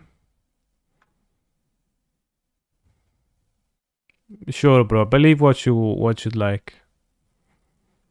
I feel like the difficulty of Rakdos midrange is a bit overstated. It's not a trivial deck to play, but it's also not that hard. All of your game plan is just playing your cards. It is, however, a 40s deck, so my team ranked it as difficult. And in this case, I think your FOTC decisions are actually harder because you need to plan multiple turns in advance. You also have filtering and Fable, the Mirror Breaker, and Blood Tokens, which adds to some degree of difficulty.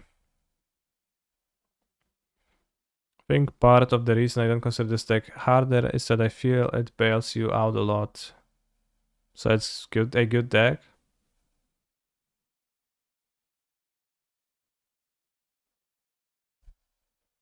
You have decisions, but most of the time the horrible choice is easily discarded, leaving you with a bunch of choices that are similar in outcome. Interesting.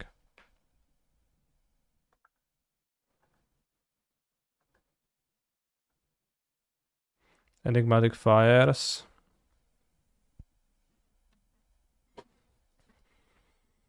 Spolo Vitor doesn't think decks are that hard. In general, it seems.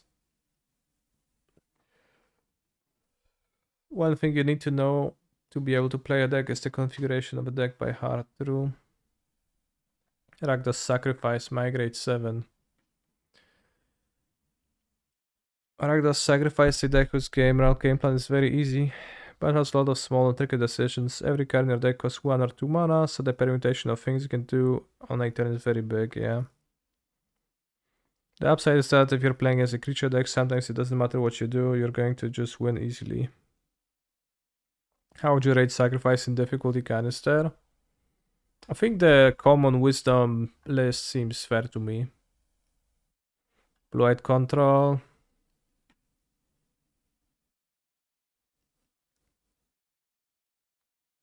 Yeah, not sure about Control.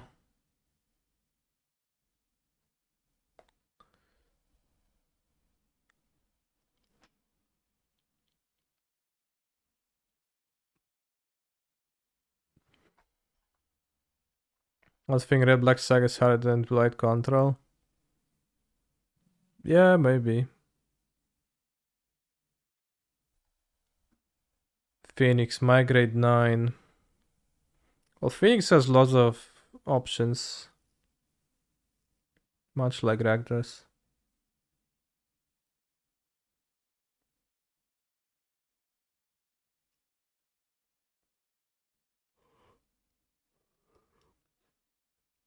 Is that Phoenix in Pioneer also has a particularity in that even though in the deck that exists for yada yada, it does not play the same way as these decks, yeah.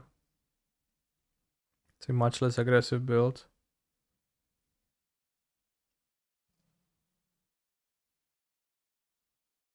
Another thing that's good about this deck is that if you learn it, you'll be learning concept you'll apply to many other decks.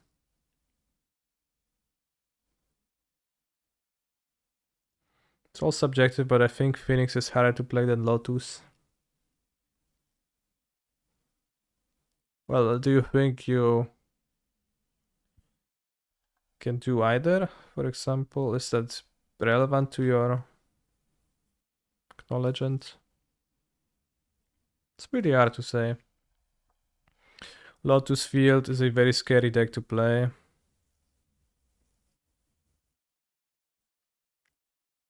Floating mana which keeps the correct sequences. It is true that when I stream Lotus Field, every time Riest watches, he points out some of the things that have flown past me and I haven't considered. That is a bit tricky.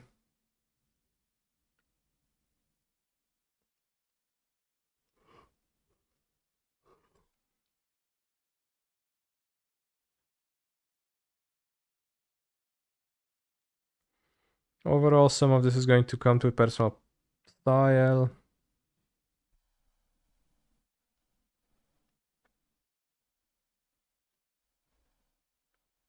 I mean, it seems.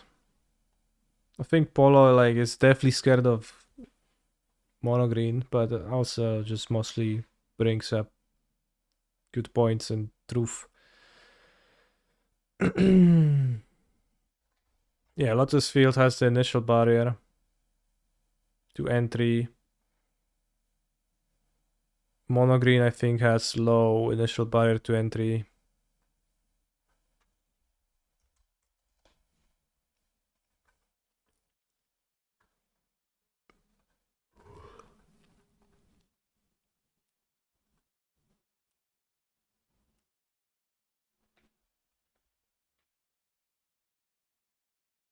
Oh shit. My hand sucks against mono green.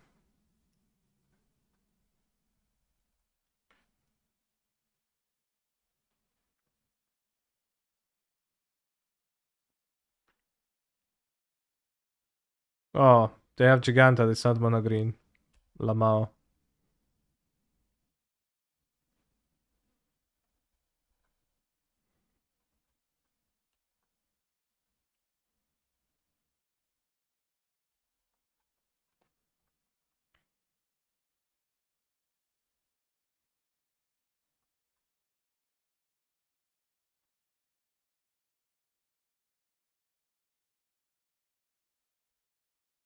I have both in hand, a 5-drop. So that's why I want to take the elf. Take the L and move on.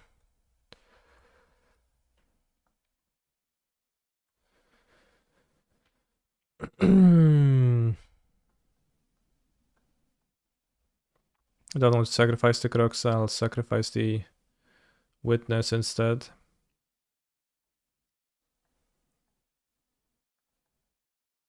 I think we are a bit weak against the boat. The card. I should, well, I don't know. Against his creatures I shouldn't attack. Yeah, boat.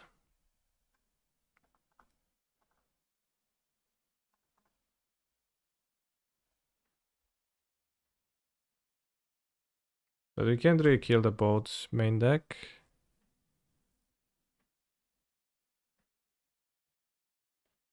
Can Crux our ace.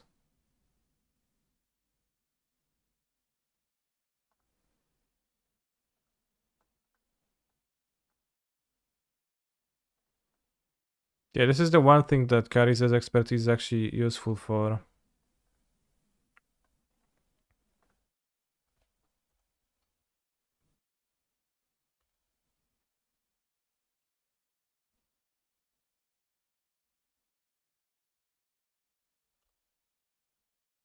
So like to have Giganta.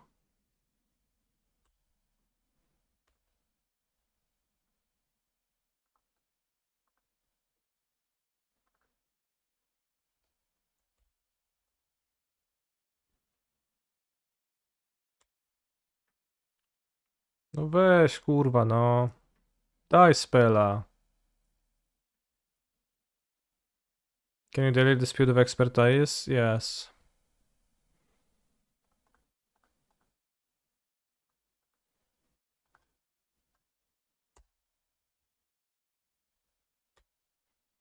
Bro, this is insane.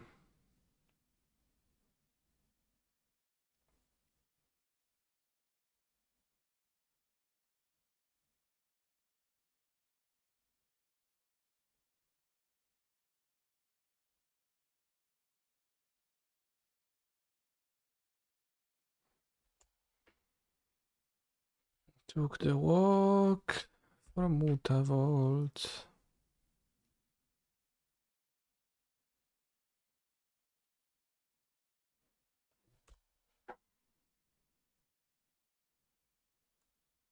Don't even have a cat to block the Giganta.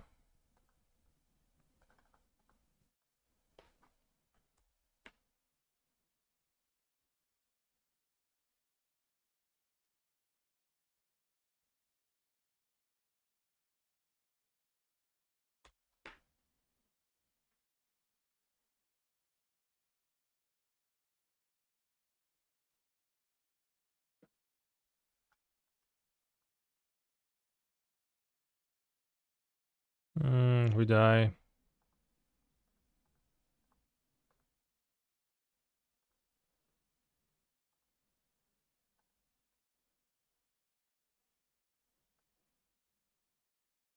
No, we don't necessarily die if he draws nothing.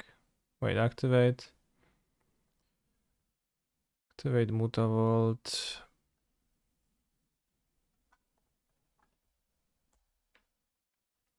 Activate Mutavault, activate Lair. Crew. Yeah, we don't die.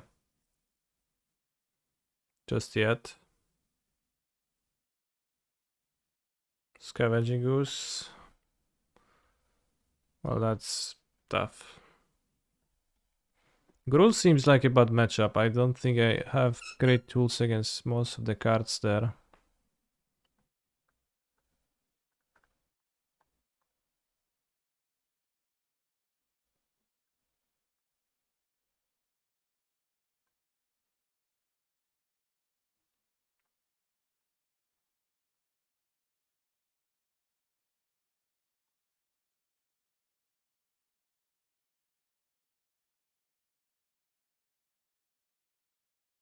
Rox doesn't look so good against Scavenging Ooze.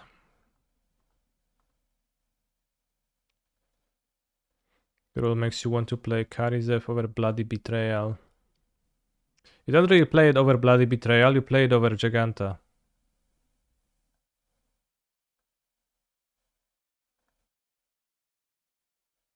I could maybe board a Priest. It is a Stomp deck, so it's a bit shameful.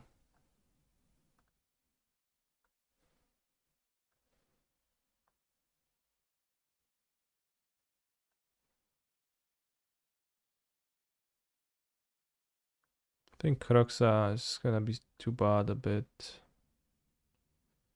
Not big on Eaten Alive because their creatures are good against them. Yeah, usually you trim Stomps, so... If against Doomwake, then I'm definitely bringing this in. Got maybe a Fable. Maybe keep one Kroxa, minus one Fable. Fable looks kinda unexciting here.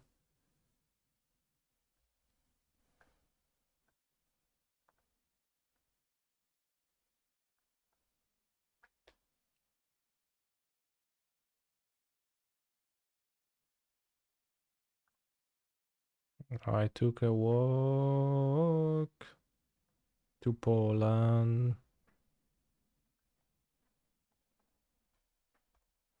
To Poland.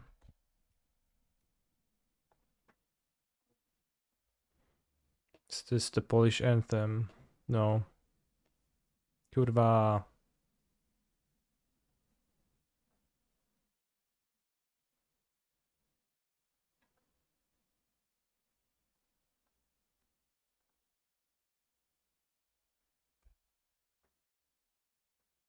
Annoying. We have 2-2, so it might have been the other one too. It's gonna stomp me. No, Hajar me. Sacrifice Hajar, you're our bodyguard.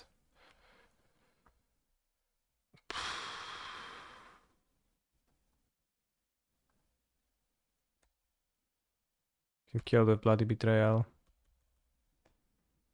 Honestly, I'm really happy that I bought a walk. It has really leveled my Asian dishes. Yeah. Isn't this song about the branded off Poland water, Poland spring, not the country of Poland anyway? It is, yeah. We've done the research and it appeared this way. Maybe I blocked the Hayar. Let's not block. Let's race.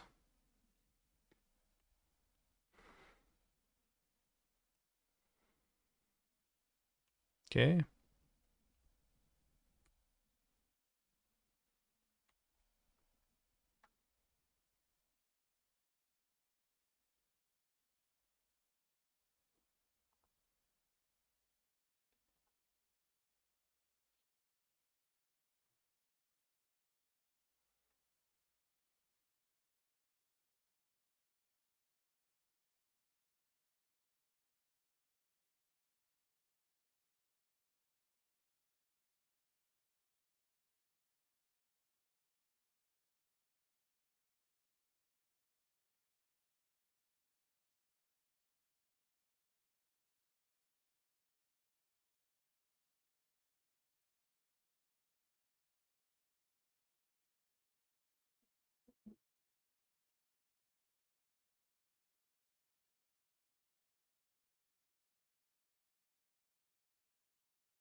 Probably block now.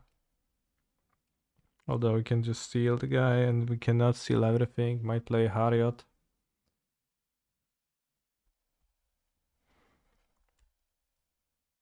Oops, I have 6. I didn't mean to.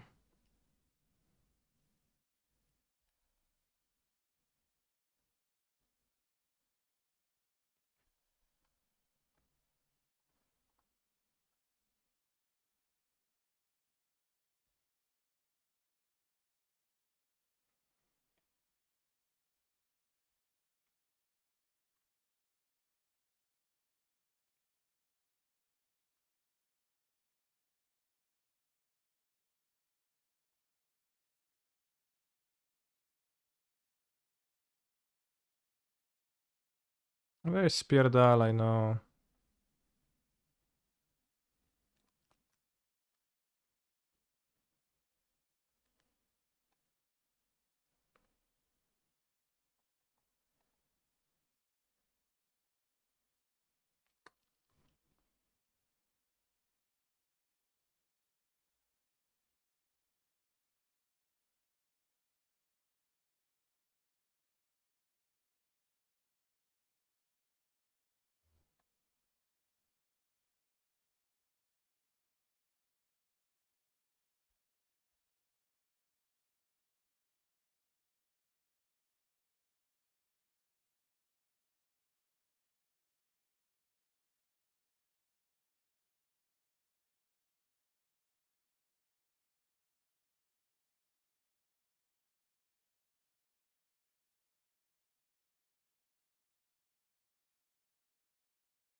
Lots of cuts.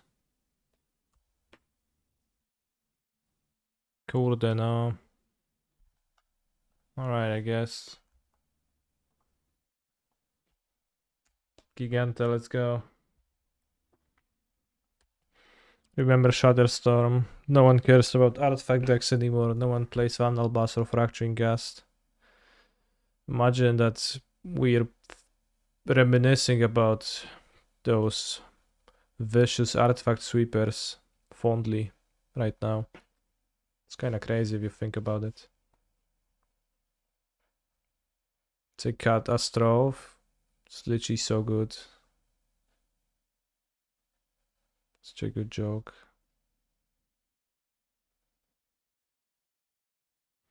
What do I think about Keruga Fires in the current meta? They suck a bit.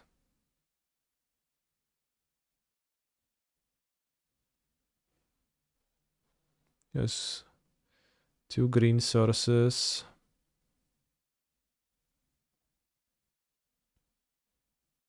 Might block with Giganta. Blocks his mana.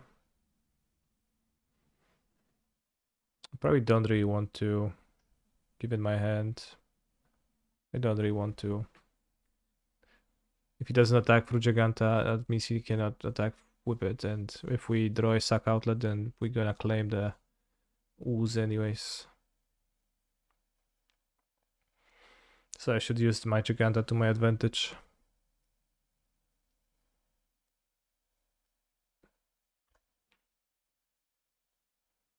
Now we draw the guy.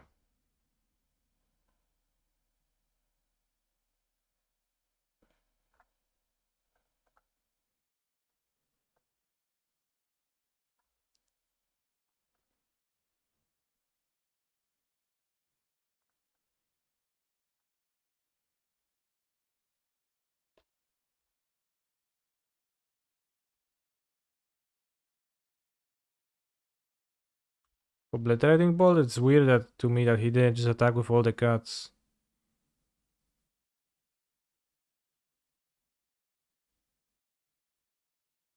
Did I see the new Stormcrow Serpent Secret art? I did, yeah. Made me feel no emotions.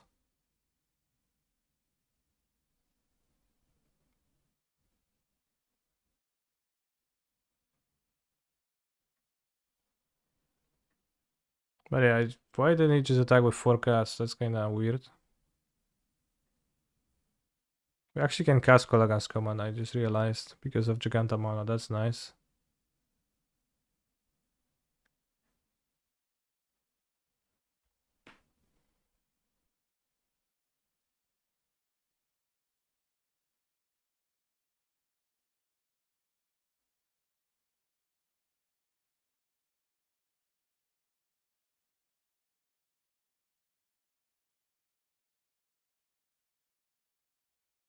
I'll die to Stomp.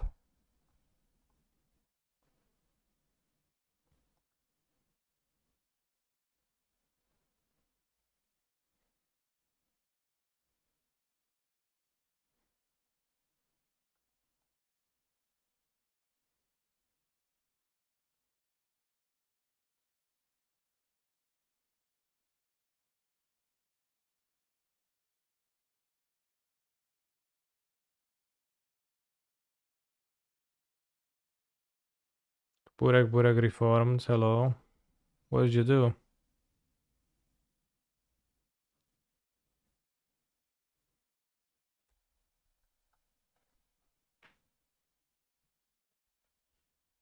Did you die on Twitch?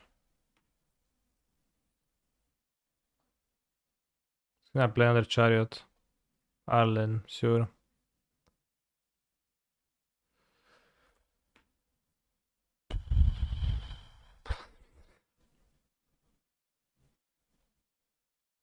I was innocent.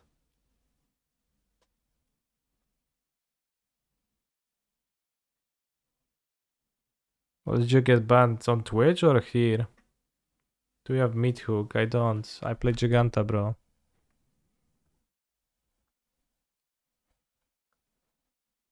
Drew very awkwardly, but feels a bit of a sketchy matchup. Grululs. Not sure how to answer that in sideboarding.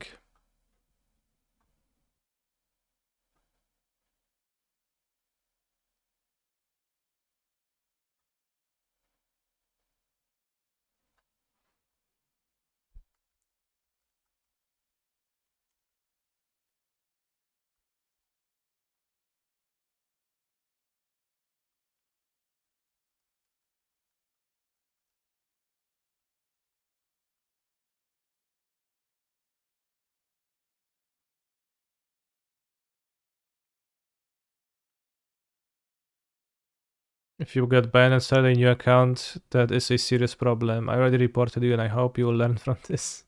True. I mean, that's true. It is. Łapa taka sobie. Okay, I'm keeping this. I'm done. I'll just draw a second land. I will not let Magic Online bully me.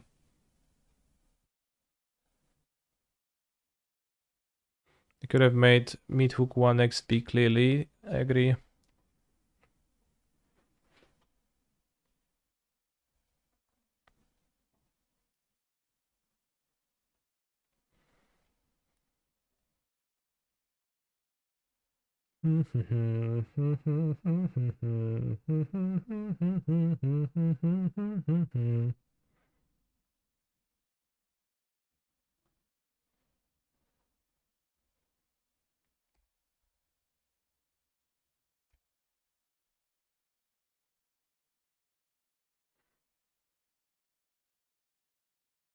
Anime Name, it's non-Genesis Evangelion.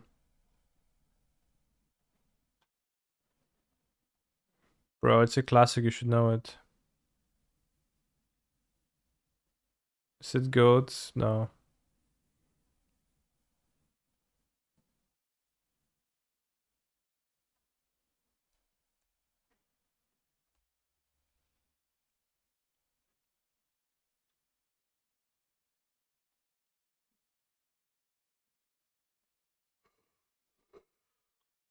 Well, maybe it's base, but it's not good.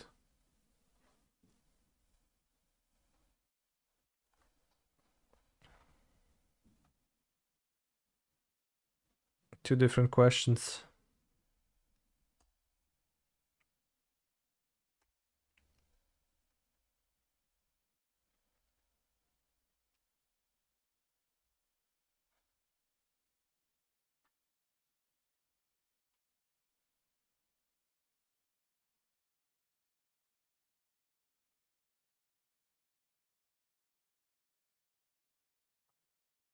I'm afraid I will suffer death on the next turn. But maybe they don't have Jack and I'll kill them soon enough, although I doubt it.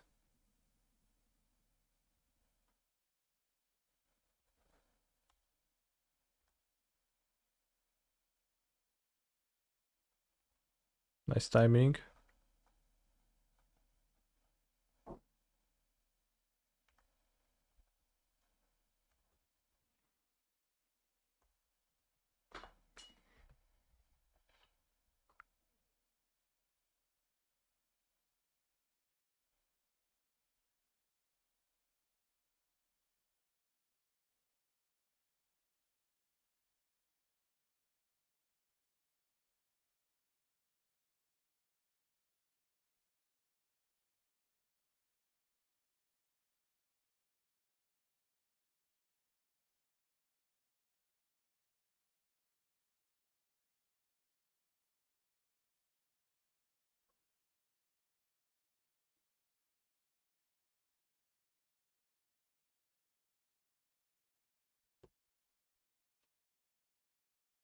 How is the Lotus Field matchup for Rakdos Sacrifice? Postboard is good. I have 2 dumping sphere. That's my thought process. I'm not sure if it's actually true, but... Okay, it seems like we can live a bit longer. Palaget on impulse, yeah, digging pretty hard. So my opponent probably has jack shit in hand. So called. Could maybe discard a treasure. Response. Devil.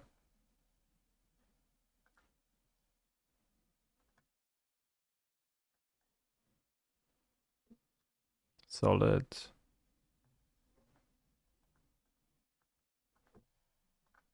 Still, we don't kill this turn, only next turn. So they have to whiff again.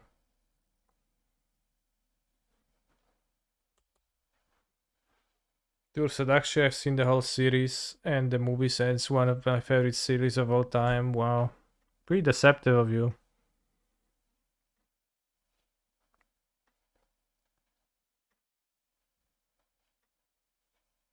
Main Exakama incoming? I doubt it.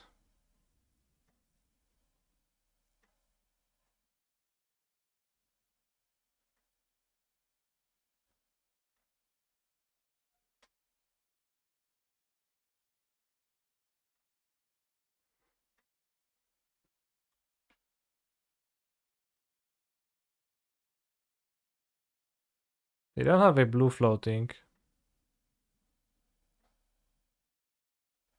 So they can't get Omniscience to get the guaranteed kill now.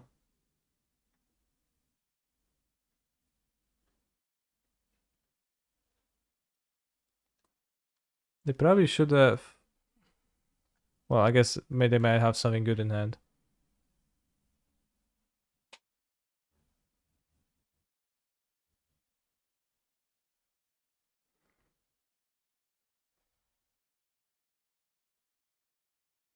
So, Por is 6 mana. They cast Ultimatum again, so we have to give them Omniscience Por.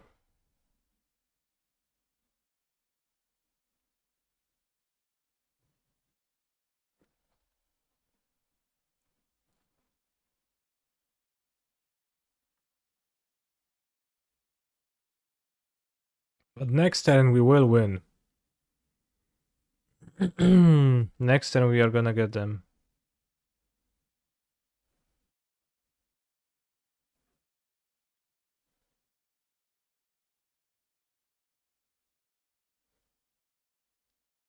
Next turn. Board is pouring and pouring and pouring and pouring. And leading. I can only sacrifice 3 things. I can kill Lear. That's sad.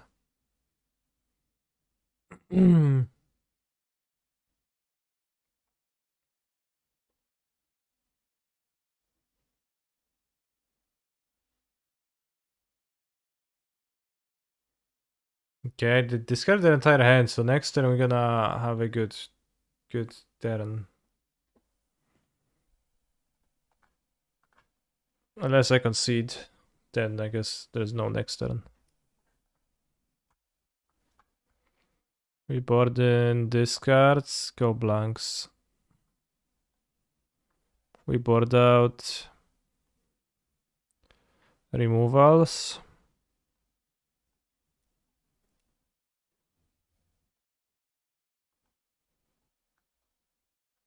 Obnixel is in.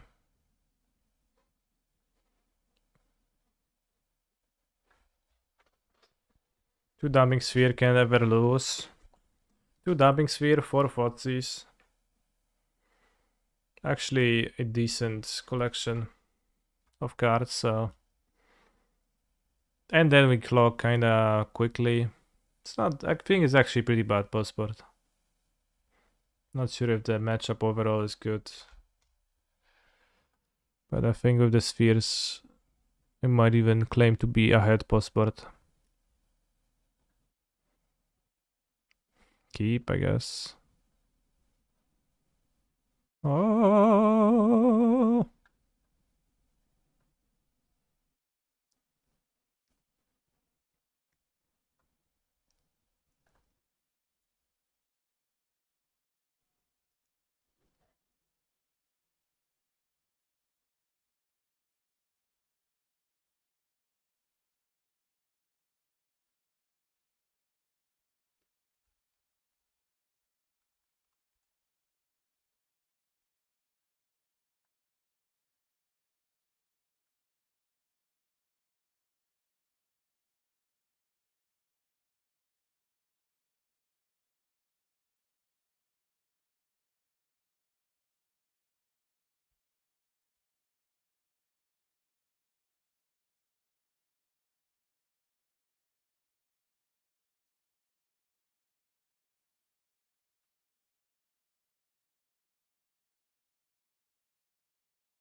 Gonna react on D. That's my favorite Evangelion scene.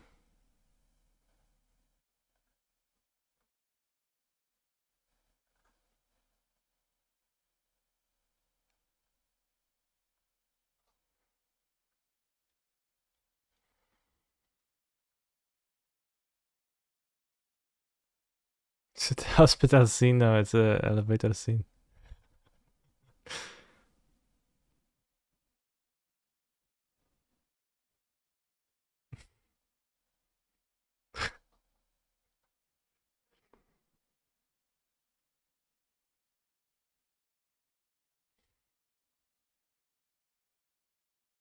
She blinked.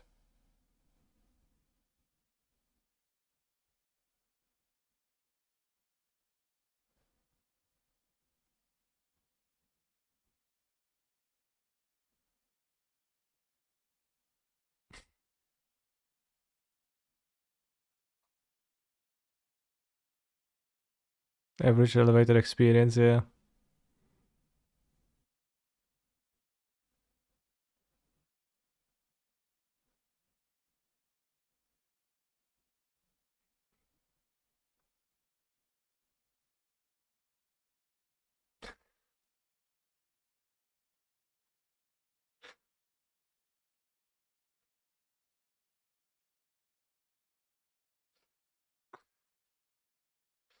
Unexpected. My damn it, yeah.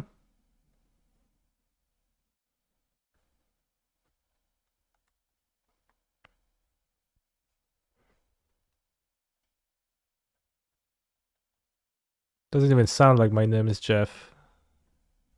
Would you buy Eva's Secret Lair? No, because I think buying Secret Lairs is unethical.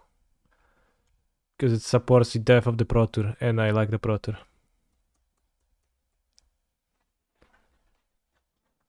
That's my official stance.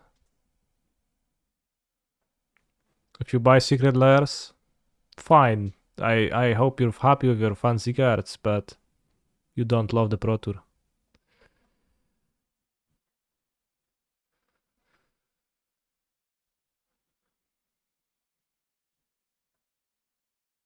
Which is fine, I guess, not to love, because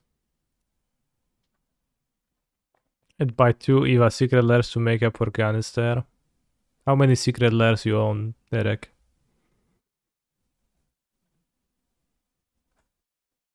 Or you had a Canny Secret Lair? I don't know.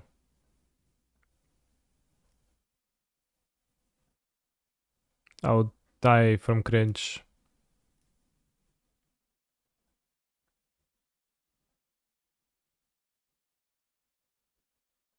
Currently one. One Eva 1. Or is it incoming Eva 1?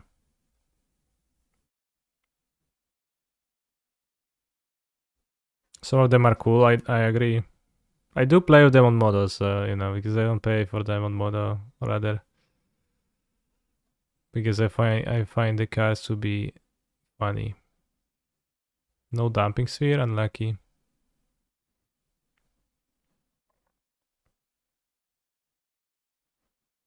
It's not very important to go blank them.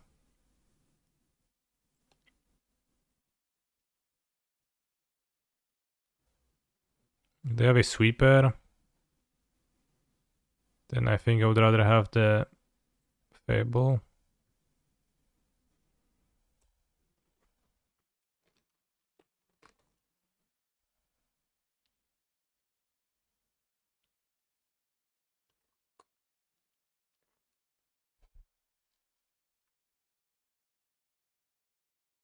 I had 6 cards in hand, so I hope they don't kill me here. It'll be pretty unfortunate to die on turn 4, but I have presented no interaction. Don't like Oven to Witness for Fozzie's odds. Yeah, that's probably actually even better.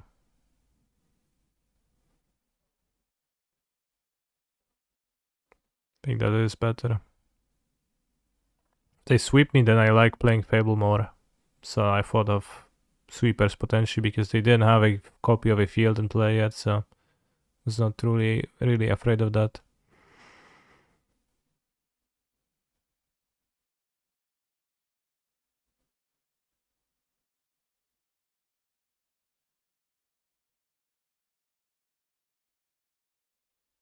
So they visit pour, and then they after pour they strings. You don't even play sweeper possible versus red luck sack. Yeah, I wouldn't either, but you don't trust people to not have sweepers. Found strings of pour probably. Well, yeah, obviously that is the only thing that makes sense.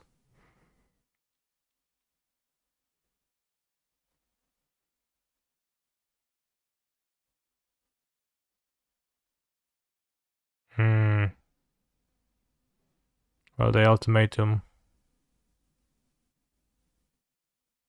No?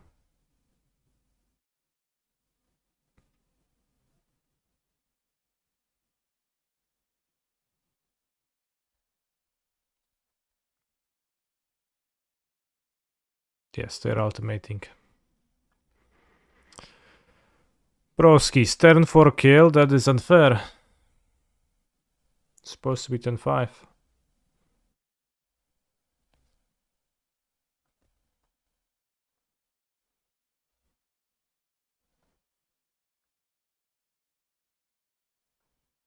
Part of the Obnixus avatar.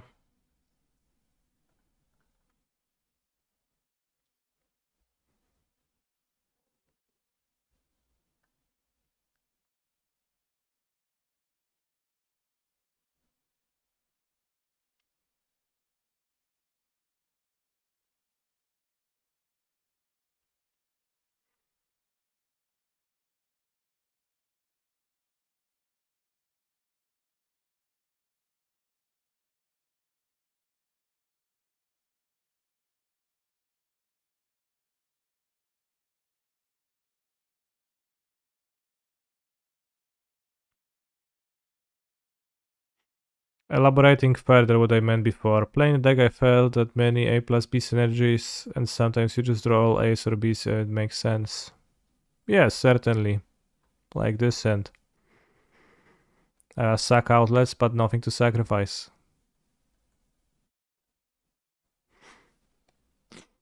Similar thing happens with when you have the Act of Treasons and no sack outlets.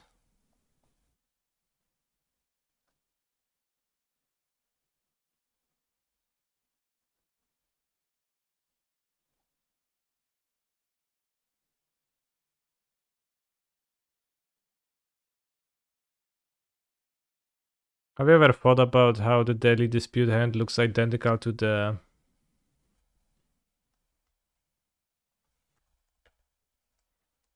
Crafted Something hand? No, it's a different name.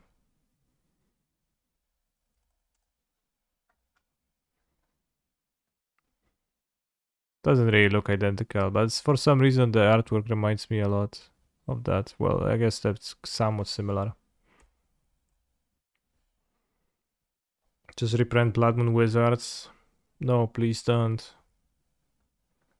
My hand is awesome now.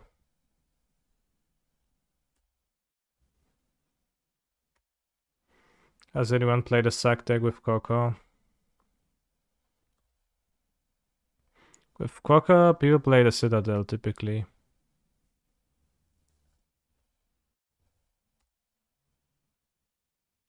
Deadly Dispute is also not a company target, and Deadly Dispute is one of the better cards in the deck. I feel like it's kind of like the reason to play a deck.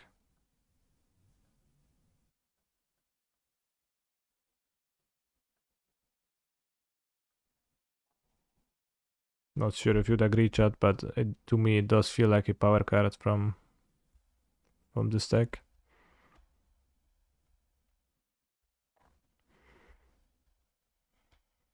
Choose Omniscience as the card they have to ban. What they do from there. My opponent was about to get 3 mana and tutor 4 cards. So what they can do is they can still have 5 mana in their mana pool. They would go, oh, it's Angels. They would go tutor, strings, Omniscience, Balagad Recovery. And after which strings is +4 mana, +4 mana. So they go to 12 mana, they play Omniscience, Bala get back the card that tutors 3 cards, then you tutor 3 cards, which includes a Balagad Recovery and the card that tutors from your sideboard, then you tutor Approach from your sideboard, and then you win. I hope that helps. Yet another bad matchup. I don't think Angels is a bad matchup. I think Angels is the easiest matchup that ever exists.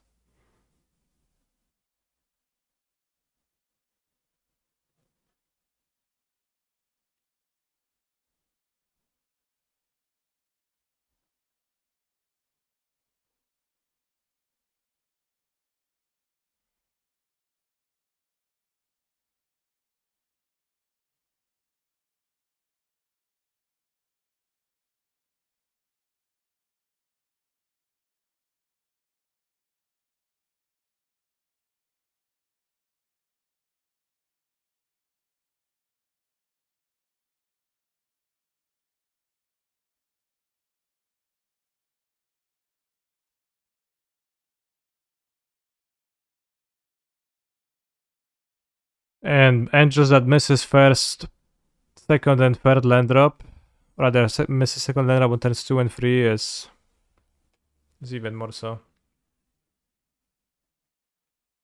More so good.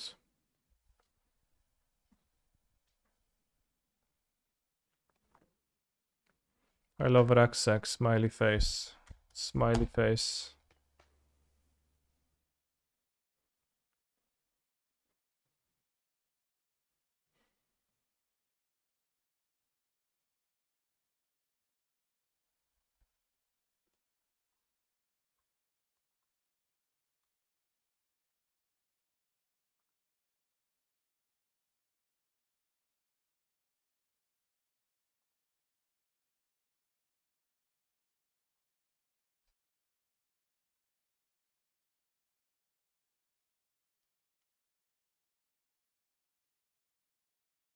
Devil's in the details.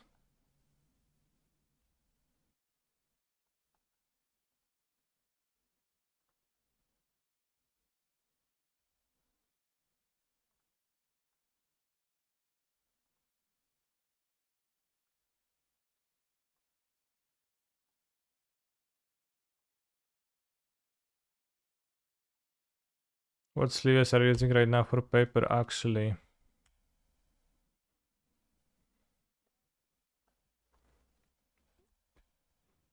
Actually, I don't know. What do you think? Dragon shields mostly.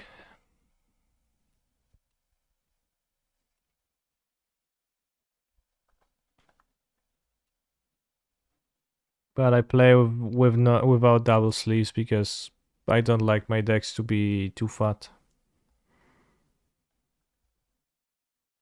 I like decks that are not too fat. So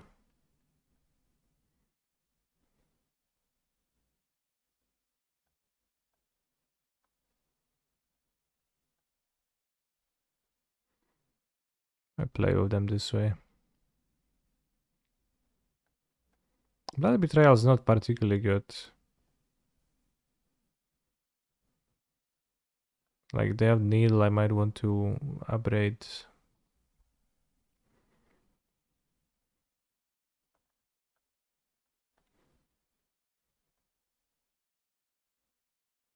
Let's say I don't. Bored with the upgrade. For that. Play without sleeves. Playing without sleeves is not good either because the cards actually shuffle into each other and they kinda tear each other if you shuffle forcefully, right? So it's not even convenient to shuffle cards without sleeves.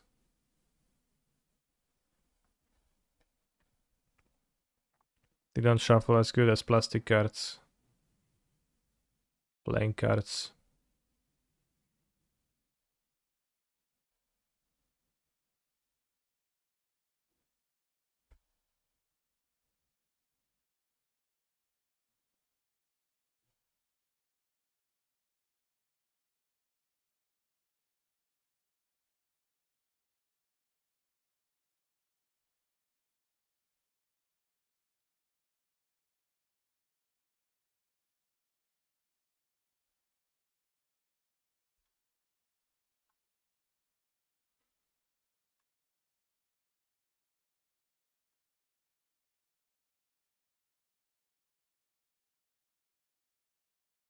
But if you did not use sleeves, your limited edition secret lair cards will lose value, yeah.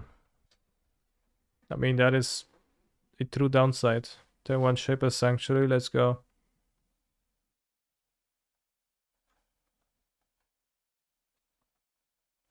I use cheese slices as sleeves and emergency snack. Okay.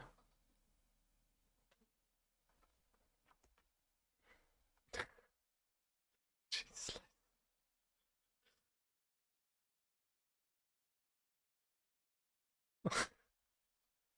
Why they shock in the temple garden? Why they shock in the blood crypt? Cheese sleeves. The idea of cheese sleeves is so nice. I can think of it. If you go to a tournament, your opponent just opens a lunchbox, I guess, instead of a deck box. And it's like, yeah, hi, let's play, let's have a nice match.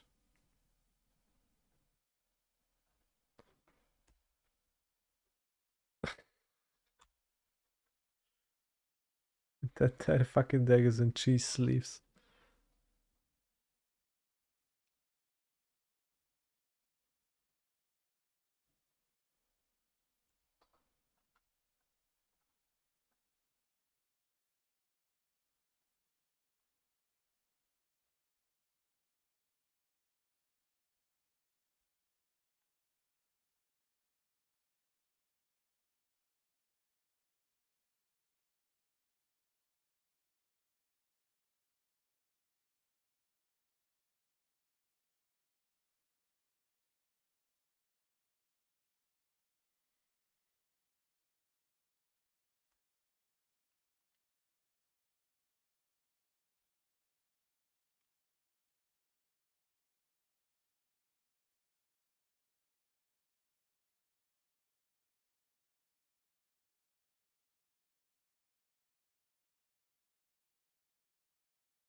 Nice Shaper Sanctuary, bro.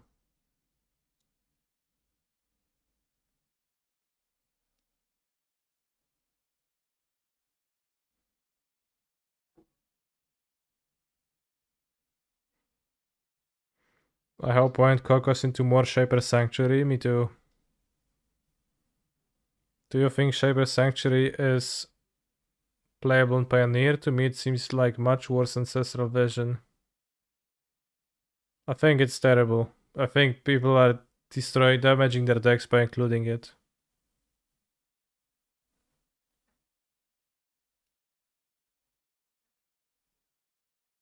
Are there any rules that would forbid me to eat a card sleeve during organized play? Well, you have to have a deck, right? Presented.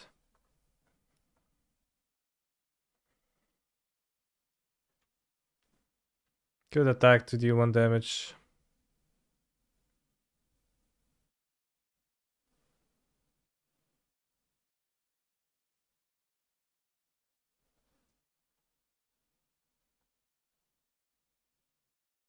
So maybe your deck would become illegal at some point. How many cards do I think Shaper Sanctuary will draw them this game? I think between 0 and 0.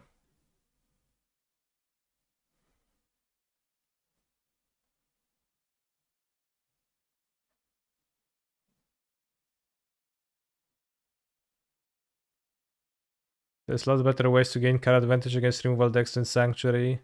Just conceptually, this deck has 8 collected companies in it. And then you board in a card like Shaper Sanctuary. It makes 0 sense. I agree, it makes no sense whatsoever.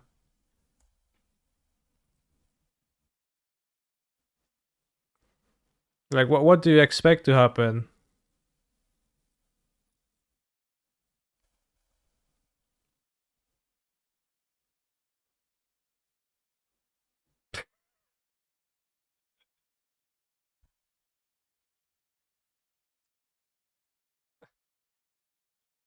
I like how they played it.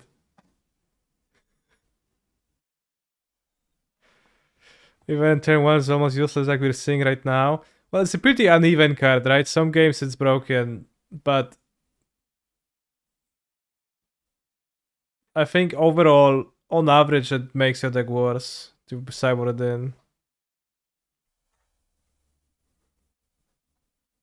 Like, I think it's pretty decent on turn 1 on average, but also there is a range of games that look like this where it's actually not.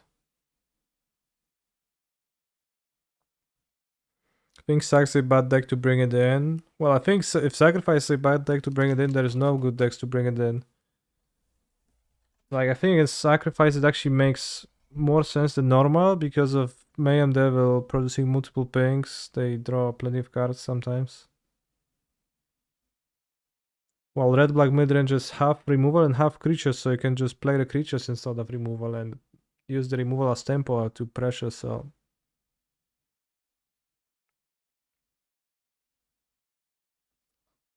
I don't know, just Cyper Sanctuary is just so bad. It's insane. Yeah, also Red Black play boards in the rafts, which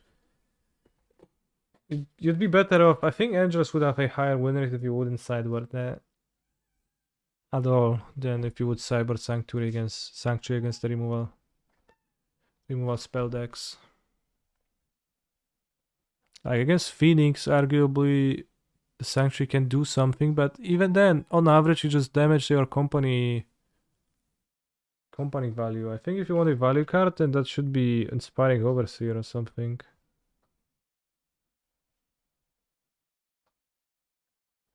Like that'll be a better sideboard card than this. I'm going to take a bathroom break. I'll come back in a few minutes.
Is Barcha going to be on Karuga?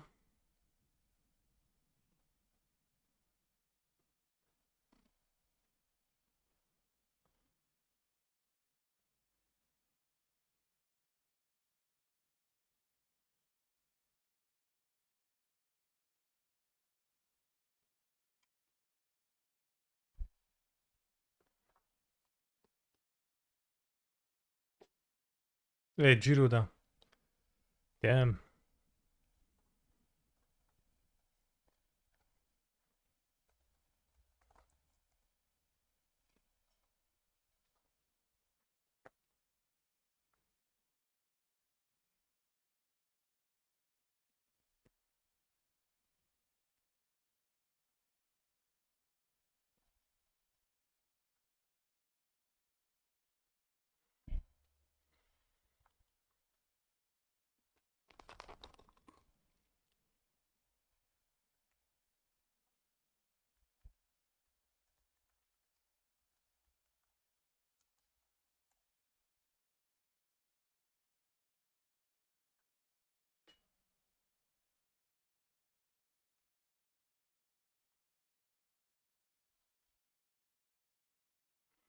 Turn 1 Cascade is pretty nice. On turn 1 you can play it tapped.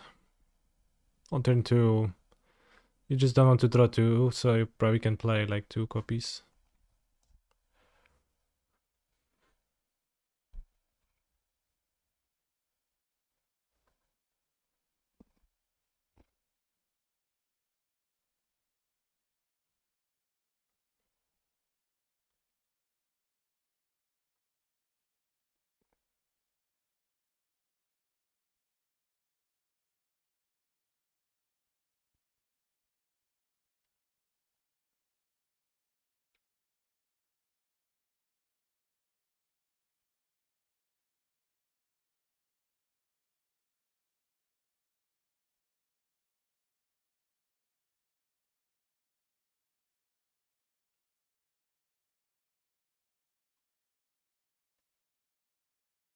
Oh shit.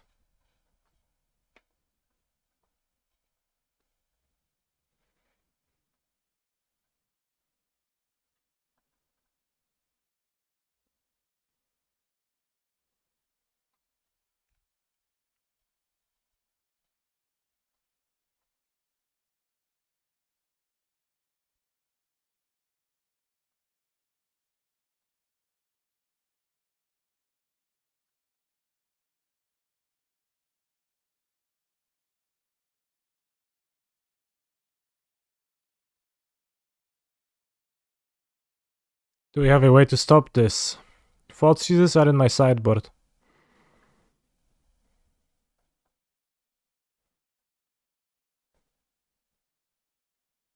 I was hoping for the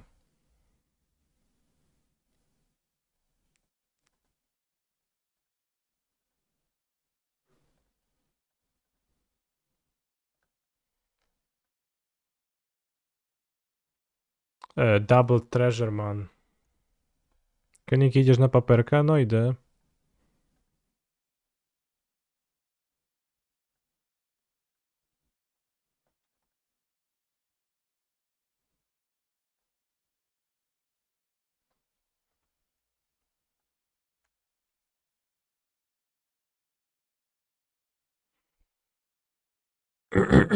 Maybe he won't have Gaigan.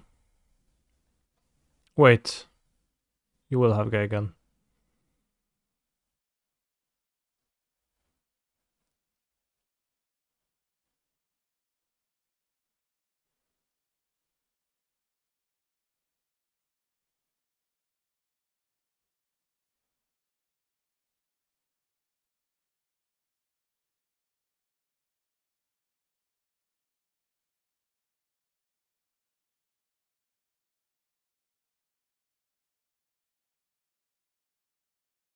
How many montage producers do we need so we can play gacha spells out of the side? What's gacha?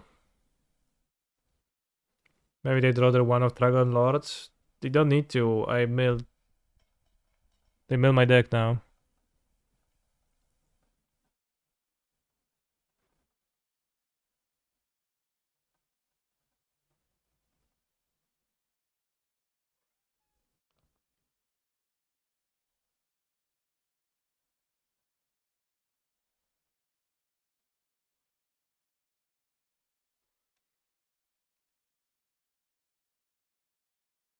The thing is that like now there's enough triggers to actually just mail me out, yeah.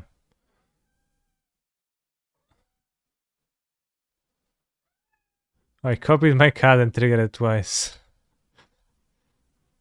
Nice. Solid.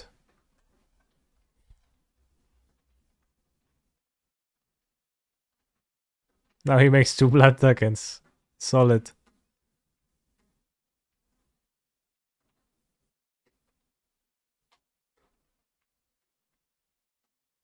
Puko. Nie drap, proszę.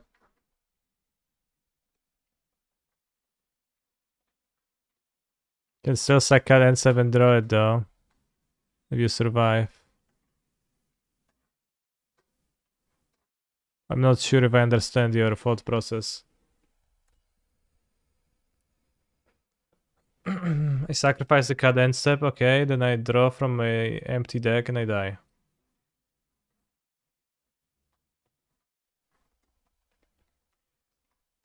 Is there anything else to it?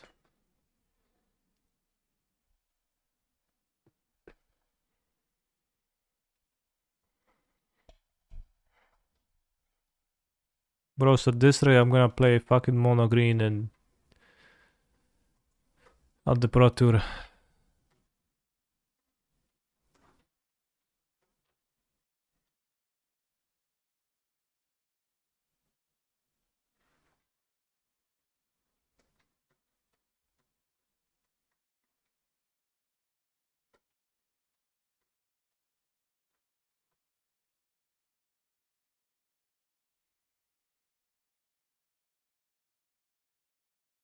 Yeah, there's nothing wrong with mono green, that's true.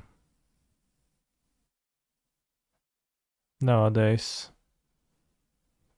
Play odd, I might play odd, yeah. I'm not sure it actually does anything and I need to cut a card already. Wouldn't Harris be good against the Gyruda deck? No, it wouldn't.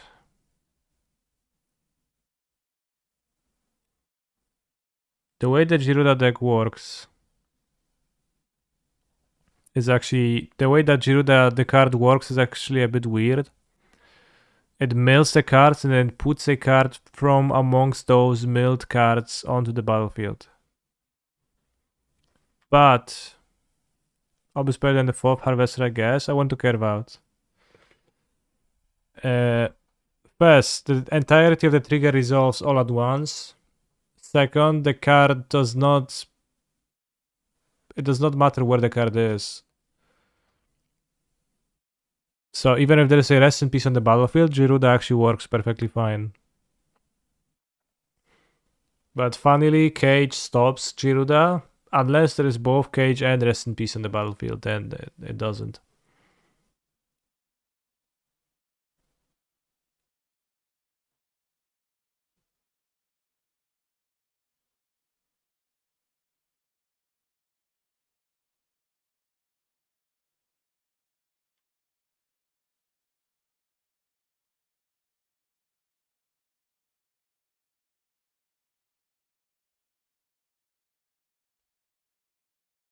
Yeah, among them works even through exile.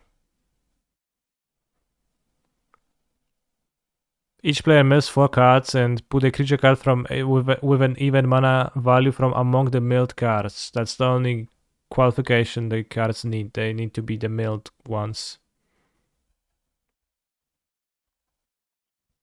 Cage stops it because when you mill a card, it goes to the graveyard.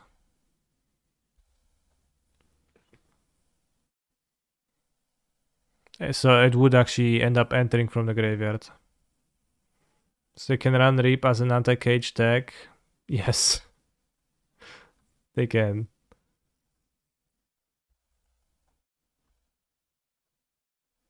It's just pretty funny when you put it this way, yeah.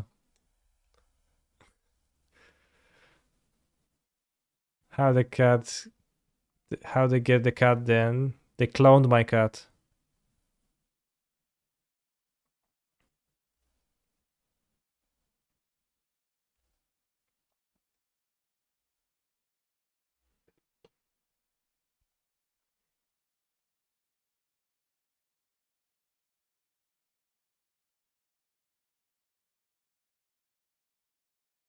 Obviously, they just cloned my cat.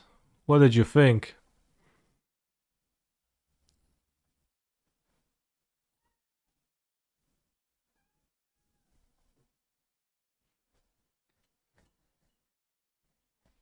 Okay, so I think we take Gyruda. There's the port of Cantofel.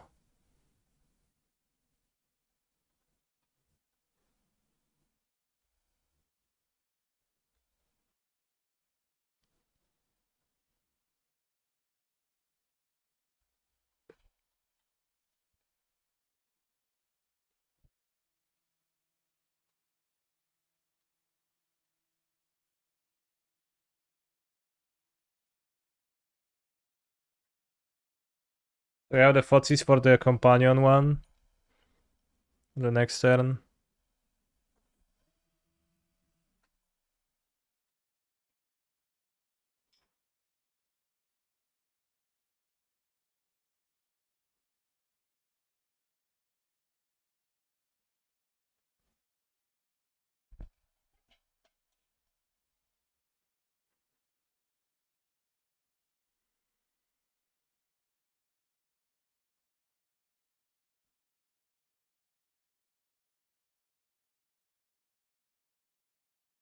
Yet another deck that should be afraid of the slow ass Stone Brain.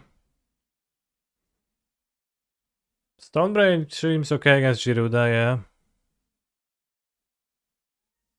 Not always great because it doesn't excel the one from the sideboard, the companion one. But you can typically wait for that. Although it introduces some counterplay.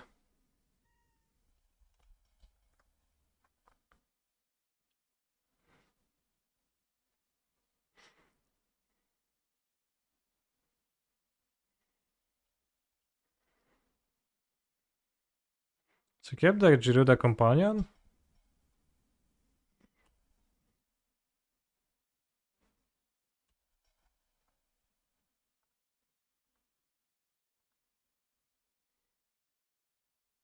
Wow.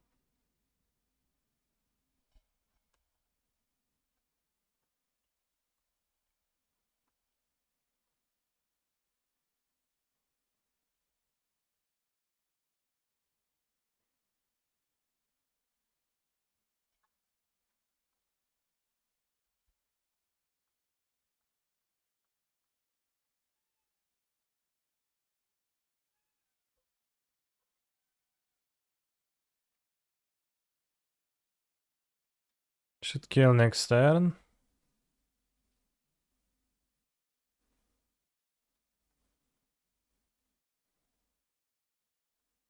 So you can play around an extra Gyruda in hand, hiding.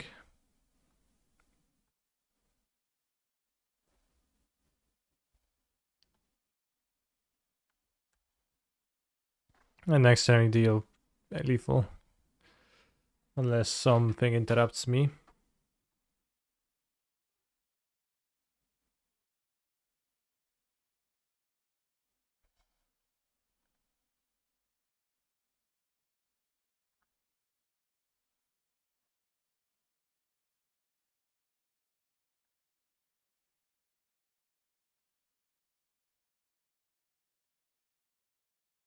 Canister wins. Love to see it. Maybe Ob is better on the draw. It's not really better on the draw though.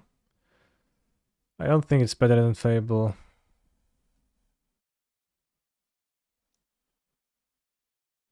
Right. Probably should have an Unlucky Witness over Fabled for Curve. I think Devil for killing fast is okay. Maybe you could trim a Devil. Maybe Fable is tiny bit better. I think it's close between those cards.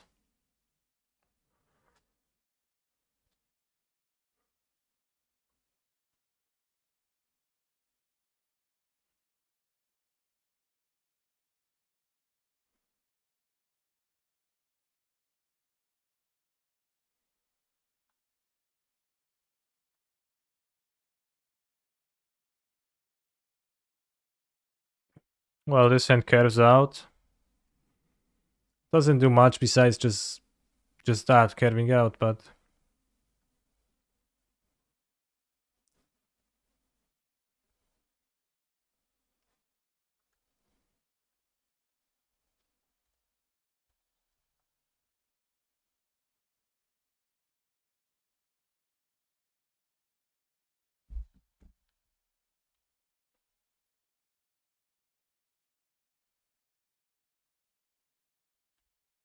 But he seems really good to play on turn 2 if he plays a Caryatid.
Should have sacrificed the clone, then you can embalm the clone on the next turn.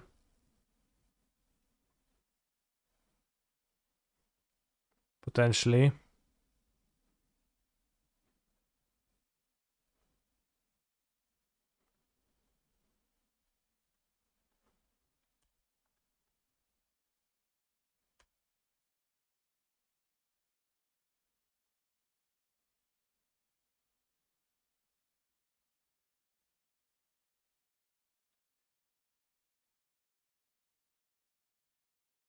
Good one.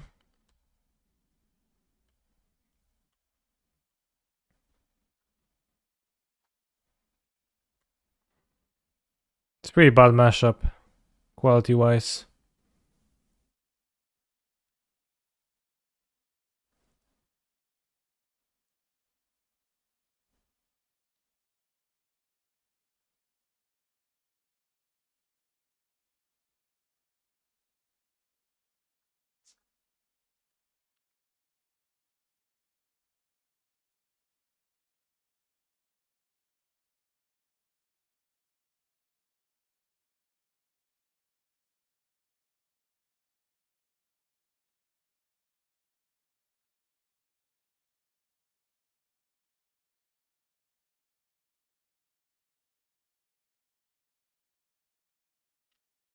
Gyruda discarded.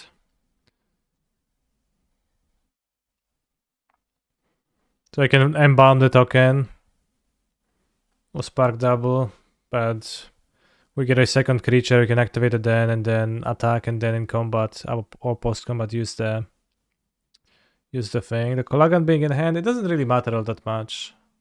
Still pretty threatening if my opponent puts 7 or more Gyrudas into play. That's still rather threatening.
Can only bring my point down to 1.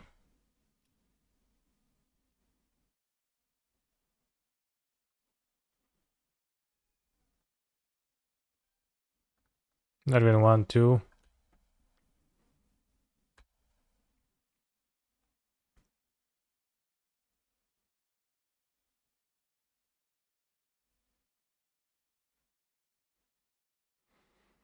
What if Priest of Forgotten Gods is just good in this deck?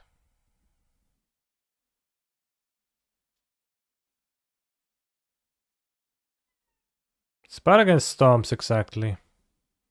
Why'd you sack the Kiki there instead of the Blood token? Good question. I forgot I can sacrifice the Blood token with Daily Dispute. Zerk was right again.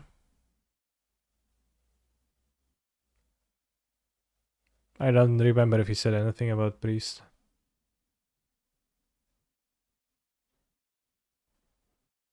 I think next league I'll play with this deck, I'll play with main deck. Priest times 3, 4.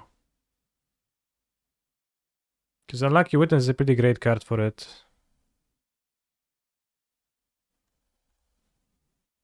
We're playing as Gyruda already. I'm playing as Barczek, who is the Gyruda's biggest fan and a Twitch chatter from this very channel.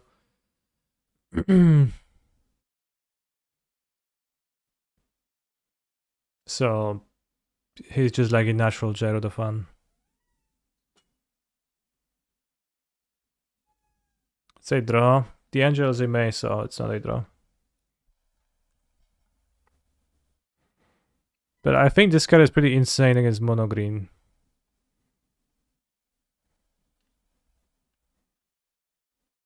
Shouldn't be.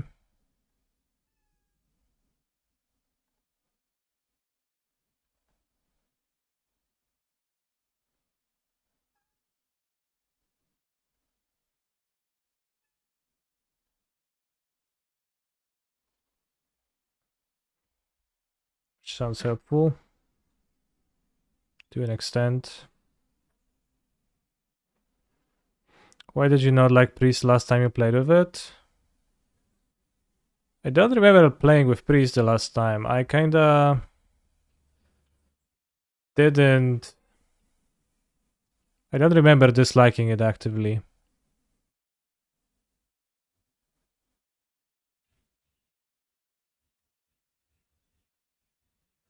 I think I played a list with Corvold and Priest. Maybe that doesn't mesh too well.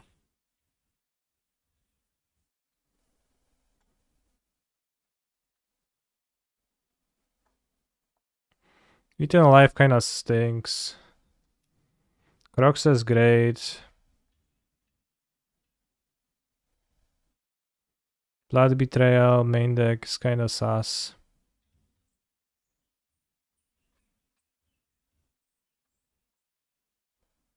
I want 4 cards and 4 claims. That's 62 cards. So kinda hard to fit everything at the same time. But yeah, maybe it was the Corvold. Corvold doesn't mesh very well with Priest. That's a 5-drop. Maybe now there's less removal. Yeah, Priest is really bad against Phoenix, but it's really good against Angels.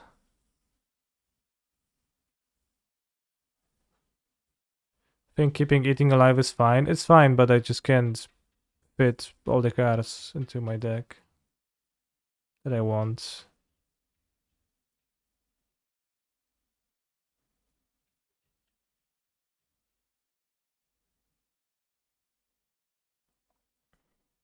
Maybe Croxa deserves to be sideboarded. Then you can play 3 cards still and some thinking with regards to removal.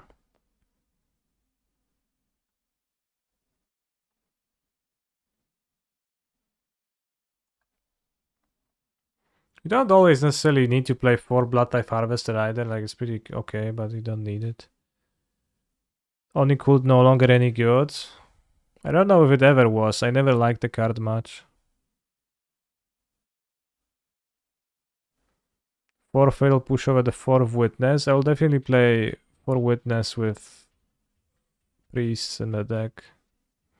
Could cut a Dispute. Dispute is one of the better cards in the deck, I feel like. If I had to single out the best card in the deck, I would say Dispute, probably. So I'm not cutting that. Not by much, but a little bit. Nah, and Dispute. Well, I'm saying what I would single out. It was good for sure when Lurus was legal. I don't know. I still wasn't a fan of the Anvil. The deck was good, but the card kinda stinked.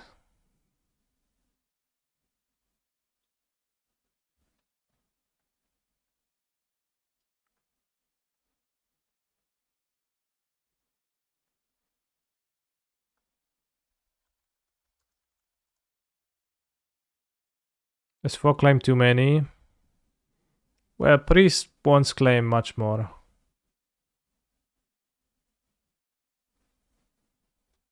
It's a lot. I like Blood Type as just a way to be aggressive early sometimes. Yeah, I like it too, but doesn't mean I just like have to play 4 when I want to have different cards in my deck. This sometimes.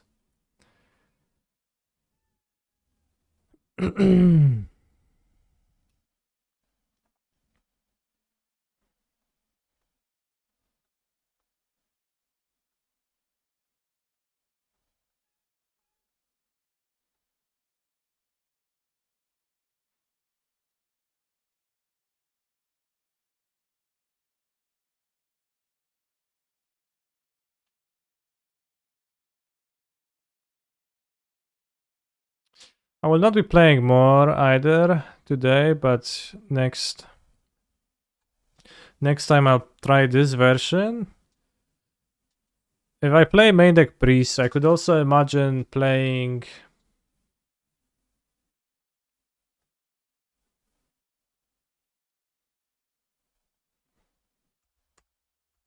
the Devastation, Demolition as a shatter effect. I could imagine not playing a Braid, but the Gleeful Demolition, then it's really good. With you make 3 goblins, you can sacrifice them for Priest.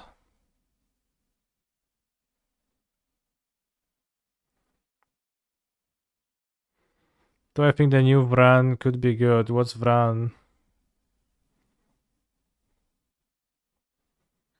But yeah, there's not gonna be more gameplay today, so we're gonna do Enchant Wardle before we finish. Let's name Priest of Forgotten Gods. Is Vran a These Nuts joke? Light mode? Is there dark mode?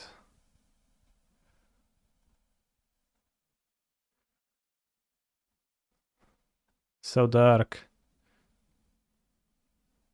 I prefer light. Eager Cadet.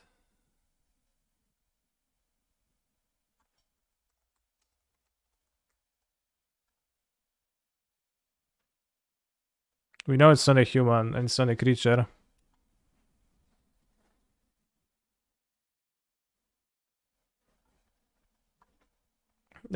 It's older than 19, so let's name not Battle of Wits, Rancor. No, it can't be Rancor.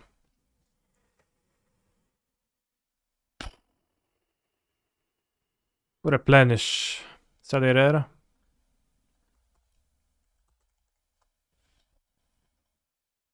Yes, it's a rare.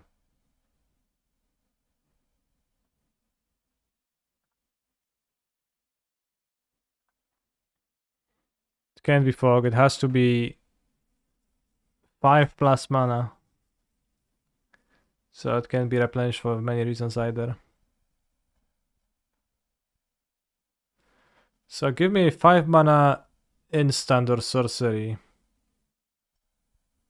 That's an uncommon or a common. Not black and very old. Submerge. Let's go. Okay, so it's 5 mana, not an instant, newer than the Axe set.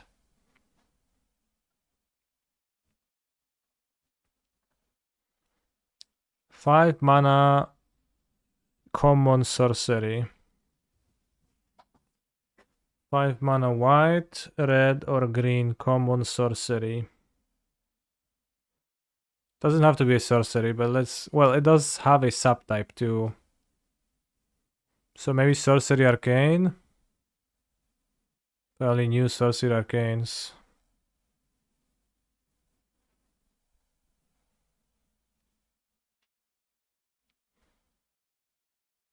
Or enchantment aura, yeah.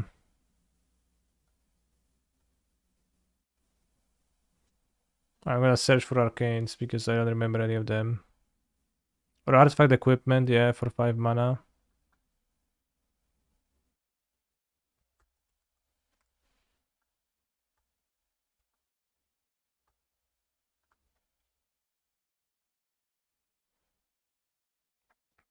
It's not a planeswalker, it's a common.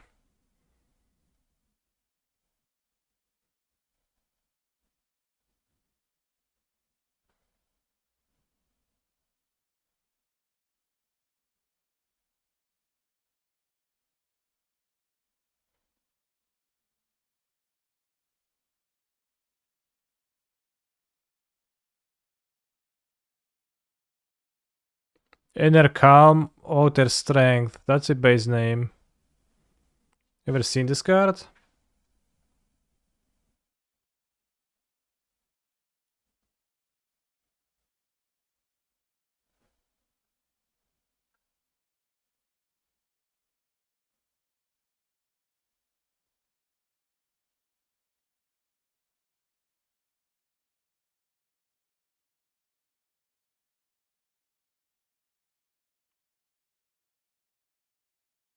Child, if you type CMC5, you take the fun out of it. Ribbons of the Reikai. Never seen the card. But it fits. No, it's blue, it doesn't fit. Try card for each spirit you control. Based.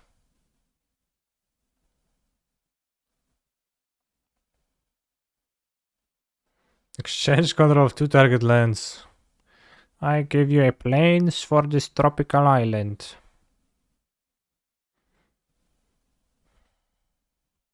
Then you don't say. Don't tell your opponent at the end of the game. It's not an instant arcane. Alright, 5 mana auras. At common.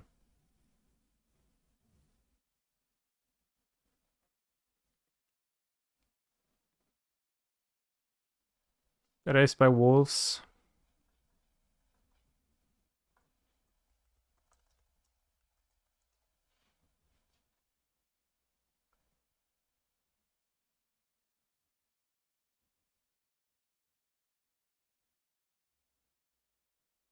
Uncommon, can't be that. Wolfkin Bond. Why is my Scryfall so slow?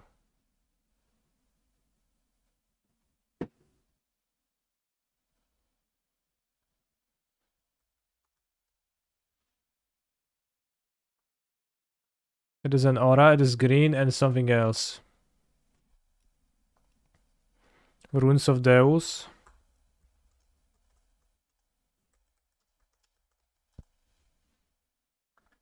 Chad, I have to admit to something. One time, after I was done with my stream, I raided Gabriel Nassif. And he was doing Enchant Wordle. And it was a very obscure card. He was thinking really hard. And he was asking for like a card fitting the specific criteria.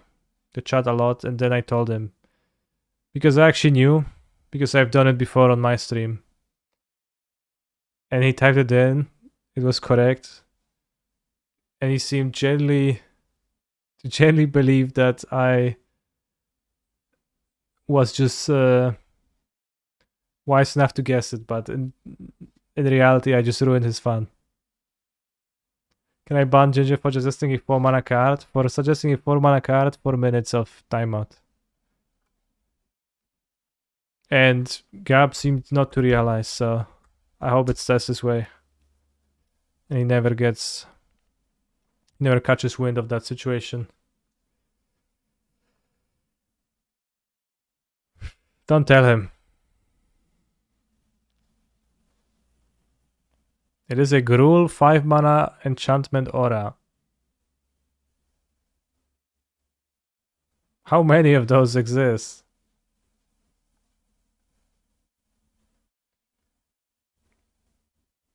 There's one. Gives haste and something. It's from Middle Ravnica. Ravnica Gatecrash. I don't remember the name.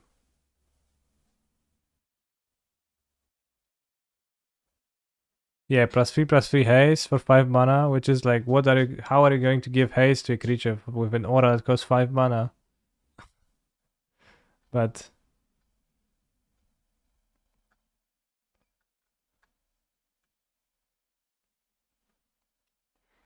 let's go set Gatecrash.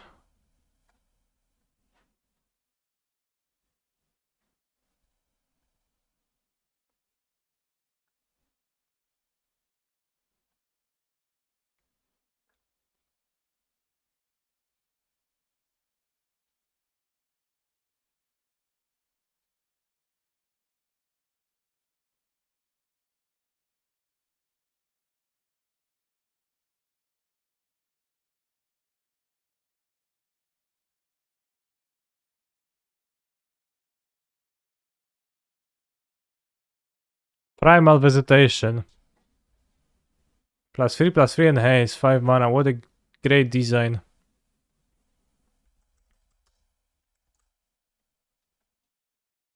We got it, bros.